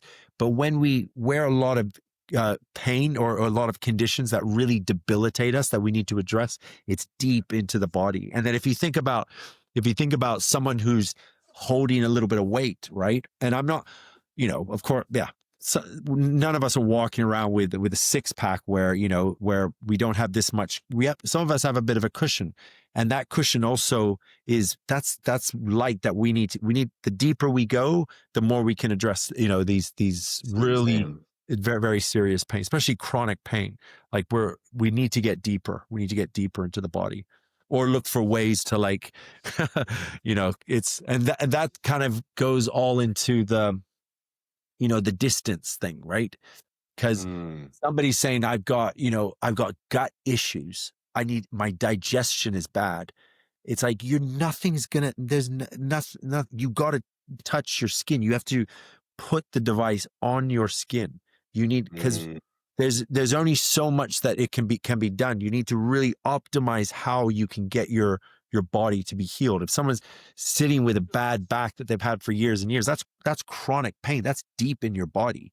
Like, you need a device as close to that condition as possible. The cells there are screaming for energy, but they're like, you can't reach us. That's sort of the whole, that's the whole thing with at a distance. And it's always a back and forth. It's kind of like, there's different approaches to it. My approach is just bang for buck. I want that output that you promised me in the manual. I want it in my body. That's what I paid for. That's how I thought of it in the early days. Coming from a fitness background, I've always I'm the guy, like, when I buy a protein powder jar, I'm like, I get all that. That's my protein. Yeah. Hell yeah. I'm right there with you. Dude, yeah, bro. That makes so much sense, actually. That makes so much sense. And for your product, does it, like, when you put it on, does it generate heat, and obviously it doesn't burn or hurt you, obviously, but No. There's a get small uncomfortable? amount of heat from the LED tool, but it's not something that you will notice. You'll only notice it if you're energizing your cells. So some people say, wow, I'm sweating. And usually because the device can't go to a certain heat, it caps it. We cap at a certain heat to protect the device. But if they feel heat, I'm like, that's your cells. Your cells are happy now. They're all like, woo, I'm energized, right? You're awake. But heat is something that, like, if you find a device that generates heat, and it's like a modern device, like something that's made within the last, like, say, five years, usually the heat element is there because the customer likes the heat. You know what I mean? They then feel like, oh, it's doing anything. They don't care whether or not it's doing anything cellularly. They're just like, I want to feel good. I want to feel like, that's why the massage gun is it's an easy product, because your massage, immediately the signals go to the brain saying, whoa, whoa, that feels, oh yes, that feels good. Do some more. Oh yes. We feel this, and we're convinced of the efficacy of it because of the immediate feedback to our brain. Whereas with light, there a lot of education, a lot of trust needs to be, consistency. You need to do it again. You need to do it again. And that's kind of like where medical always had light therapy as a treatment, because we just trust the doctor. We sit there, we got our treatment, then we're like, okay, and then we leave the clinic. Whereas now red light therapy is out. Anybody, take it to your home. But there's that kind of like, does this actually work? I just want to do the massage gun. But I'm like, but the massage gun doesn't do anything for you on a surface level. You're going to be doing massage gun for the rest of your life. But if you address the problem on a cellular level, you'll be fixed. Like, you'll be healed. You'll be done. So, right? If we approach this on a cellular level rather than on the surface. So yes, you do feel good. You like the massage. I like it. I loved cream too. I was always, rubbing cream on my knees, right? But it's just a mask, right? You need to eventually say, I'm going to approach this on a cellular level. I'm going to address and actually deal with it as it should be, right? And it's kind of a thing in medical, right? That we all need to, we want ours, we kind of want things done fast. And we're like, man. Yeah. It's kind of like how I'm in the gym. Like, if you're in the gym and like, if it doesn't hurt, you're not really working out, if like, yes, if it's right. Yeah, man. I need to leave. I need to be crawling out, or I got to go back and squat some more. Right. Or it's not working. For your product, obviously it varies on the type of treatment, but is there like a general time, like say like my shoulder and my back's hurting? Do you guys provide like the time and the protocol for that? Or do I just do like 10 minutes here and then swap it 10 minutes here 2 times a day? Yeah, we have inbuilt in all the batteries is a 10-minute timer, and everything like that's something. If anyone listening is interested, our academy with all our courses, all I need is an email, and I can upload. I can enroll anybody into this academy. You'll learn everything. I'll get your email and I'll enroll you, and everything about light therapy you'll know. But everything's kind of based on a 10-minute time with us, and then it's because it's not really possible to overdose. It's kind of like you go to town almost, right? But if someone's like, well, what's the protocol? I'd say, okay, 2 times a day. But go for like, if you end up doing more than 2 times a day, you're fine. Like you will get the benefit. I'm just not sure how you're going to track it. So it's kind of like, I just tell people, be consistent, and 10-minute times is your treatment time, 10 minutes. And then if I need to force you, or if I really need to give you guidance, give me at least 2 times a day. Like, don't forget that. But it's such a versatile, user-friendly device that people now, it's like, oh, my neck is itching. They'll put it on their neck. Or they're like, oh, they'll hit the golf ball and they'll be like, oh, that hurt my back. And they'll put it on as they walk the course. Like, that's kind of where I want to see it used. It's so versatile and so user-friendly. And light therapy is something that should be incorporated into so much of your day. It's, we're just kind of getting started in where light therapy is coming. Plain pillows, car seats, kids, like it'll be everywhere. It's coming. Like, there'll be seats on your bed. You'll pull up like your cover. It'll be a light therapy. You'll just switch it on. Like, it's all coming. It's the us adapting to products is not going to, in the future, products are adapting to us. That's what we will need. If we really want to optimize our health, we'll switch on the light. It'll be a red light. Oh, it's red light time. Our pillows, everything will be all red. It's all coming. I know it. We're just. That's awesome, bro. And I'm excited. This kind of stuff's firing me up. And my dad is suffering from knee pain, so I might grab one of those Lumaflexes because obviously at that age, 60, you kind of run out of options. The first option is like surgery. Yes. And there's other things like stem cell and therapy and whatever. But I want to test it to see if that'll be a better alternative than him jumping right to a surgery. Are you guys selling? Obviously, you're selling in the USA. Yes, for sure. Yeah. Warehousing, everything's all in the USA. I'll email you a discount code too. I won't. The the idea, like I've had this conversation with my dad and my mom as well. Like there was that period of time where they were like red light therapy, da, da, da. Like my mom was her knees and my dad was his neck. My dad was always right. Oh God, John, my fucking neck's busted. You know, and my mom was, oh, my knees, John. No. And it's just like, there's always this thinking like, oh, I got to do surgery. I got to do something. It should at least be tried. Like red light therapy and all its benefits, even if you buy like any device, anything, it should at least be explored and tried before stepping into surgery. Wow, that's And I'm not a doctor though. I'm not a doctor. Did you try to get your parents using red light therapy? Yeah, that like there was that phase where now all of them have a device. My brother, my younger brother, bro, this guy, I only found out about this like the last week.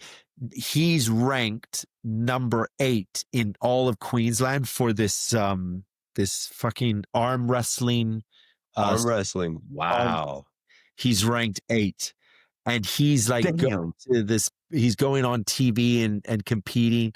And he like casually calls me up and he's like, I'm always sore. I think I'm going to need one of your Lumaflexes. And I was like, dude, you didn't tell me you were ranked 8th. Like I'll get you a device. Just, okay. You said I'd get on TV. Done. Let's go.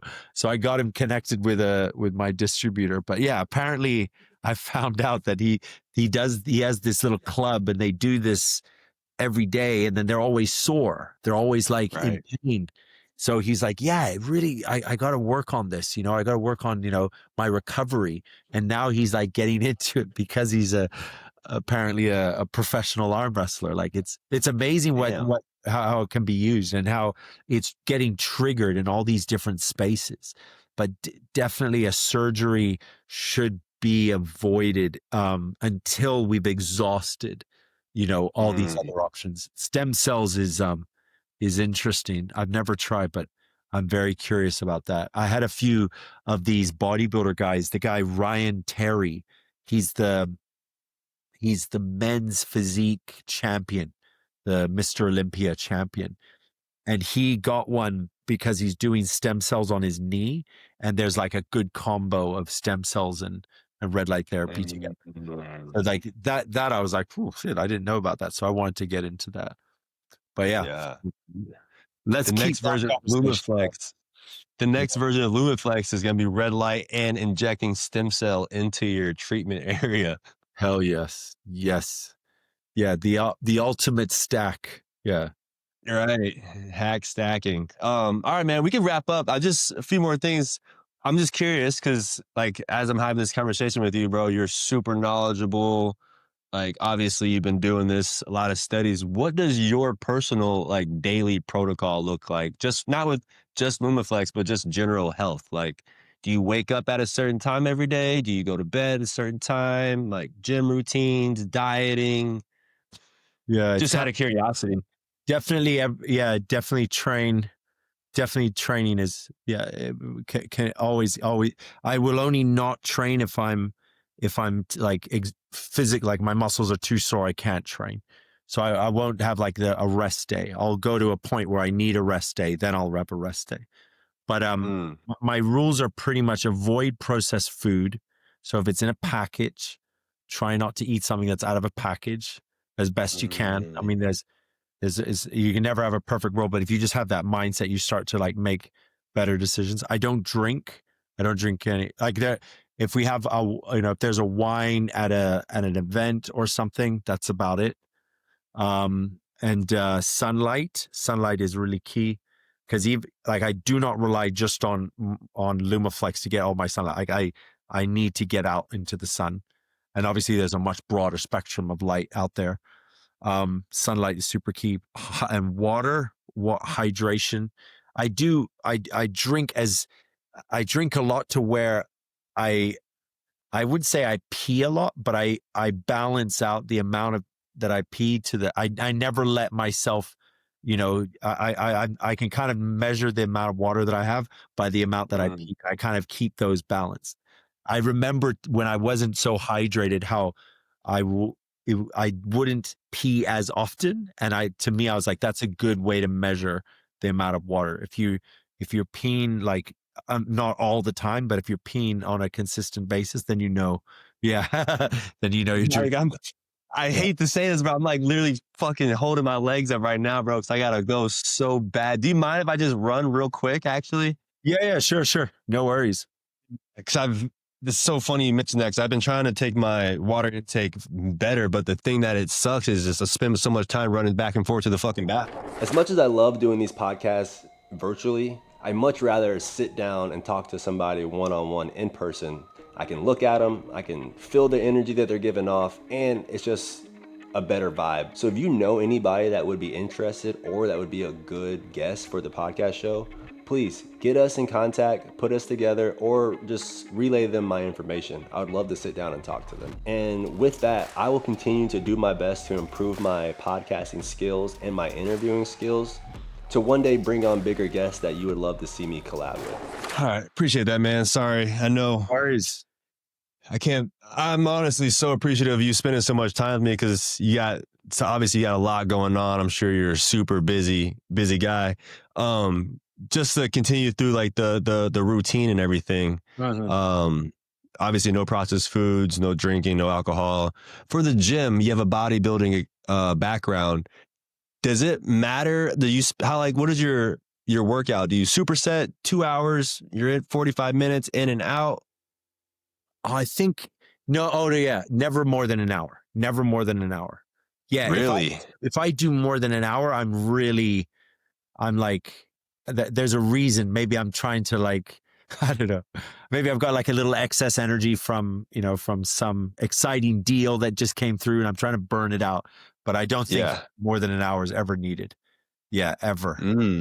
Yeah, I'm definitely a 1 hour in and out. Yeah, and I think with bodybuilding, like I'm in a mantra when it comes to bodybuilding, and everything's kind of based on feeling. And I think it's just when you do a bunch of bodybuilding competitions, you do a bunch of dieting, because there's the dieting to get ready for a show, there's the cutting, and then there's the peak week, and then there's the stage. And when you do that so many times, you kind of like, it's all in you. I just feel like it's in me. I know everything that I eat, I know what the reaction will be. And so I kind of like know how to, it's just very seamless. The training and everything is all, I don't put any energy to plan or anything. I'm in robot mode. Like I'll go to the gym and I'm literally just like, but it's all just because it's so much practice. Does that make sense? Gotcha. Yeah. 100%. Yeah. Yeah. The 1 hour thing is surprising to me, because I'm just thinking about my like in gym experience. I don't think I could get everything done in that 1 hour, just with like taking time from each set, like you just banging it out one by one. The most important thing in a gym environment that is the factor to result in a physical and performance outcome is load. So everything's load. So load, where load is interpreted in bodybuilding, is low load, high volume. So if you can kind of like balance it where either you're like, say for example, you say I'm going to do 50 reps nonstop on low load until it burns, you've completed that task. That body part has fired, and the outcome that you wanted was that because of the load versus volume, balance, the ratio, you're done. You go to the next one. But then if there's one where you're like, oh, I don't want to do 50 reps nonstop because it's a hard task to do. I prefer not to. I don't have because if you're doing, say for example, a 50 protocol where you're doing 50 reps, you're not going to do the same load every time. You'll be stronger, so you have to increase the load because you need the intensity to match the load. But if you're like, oh, I don't want to do that, I don't want to push myself, and I don't want to do a pussy set of 50, I'd rather break it up. So I'll do 10, 10, 10, 10, or 15, 15. So all you're basically doing is cutting up the amount of load and the amount of intensity that was needed in order to check the box. I think that's like, they've done a study to show that shoulders, there's literally a period of time where you put it under tension, and after that period of time is done, the shoulder is done. You're just beating the dead horse afterwards. And what we try to do to get more out of our muscle, even though it's already been flogged, is we do variations where other muscle groups get involved to be like, come on, I want more out of that shoulder. Or, I'll do this, I'll do this, I'll do this. So we're just doing variations to get more muscles around the core area to get involved so that we can push more out. And then when we apply those same load and intensity sort of metrics onto it, then you say, okay, if I increase consistency, and I'll do this, but I'll get sore. But if I eat and I recover, if I optimize recovery, I can replicate. Then you start to shorten your time down because you're becoming so hyper-focused on, it's like sniper shooting in the gym. And then you start thinking, okay, I could do more workouts. I could optimize my recovery, optimize my eating, and then I can up the intensity, up the load. I can start pushing both up instead of dropping load, increasing volume all the time. Or you're like, oh, I'm going to do super high load and do 2 reps. Like you can be that, the power lifter boys, right? They're like, "Ah!" And you're like, I'm done? Did you finish? A break. Like, all right. Right. Damn, man, that's awesome. Honestly, John, I could sit here, bro, and talk to you all day. You're so interesting, so knowledgeable. But obviously, I'm gonna let you get back to your back to work and your life over there in China. Please tell me that you're on social media so I can follow and stay up to date. Yes, please. That'd be great. Let's get connected there for sure.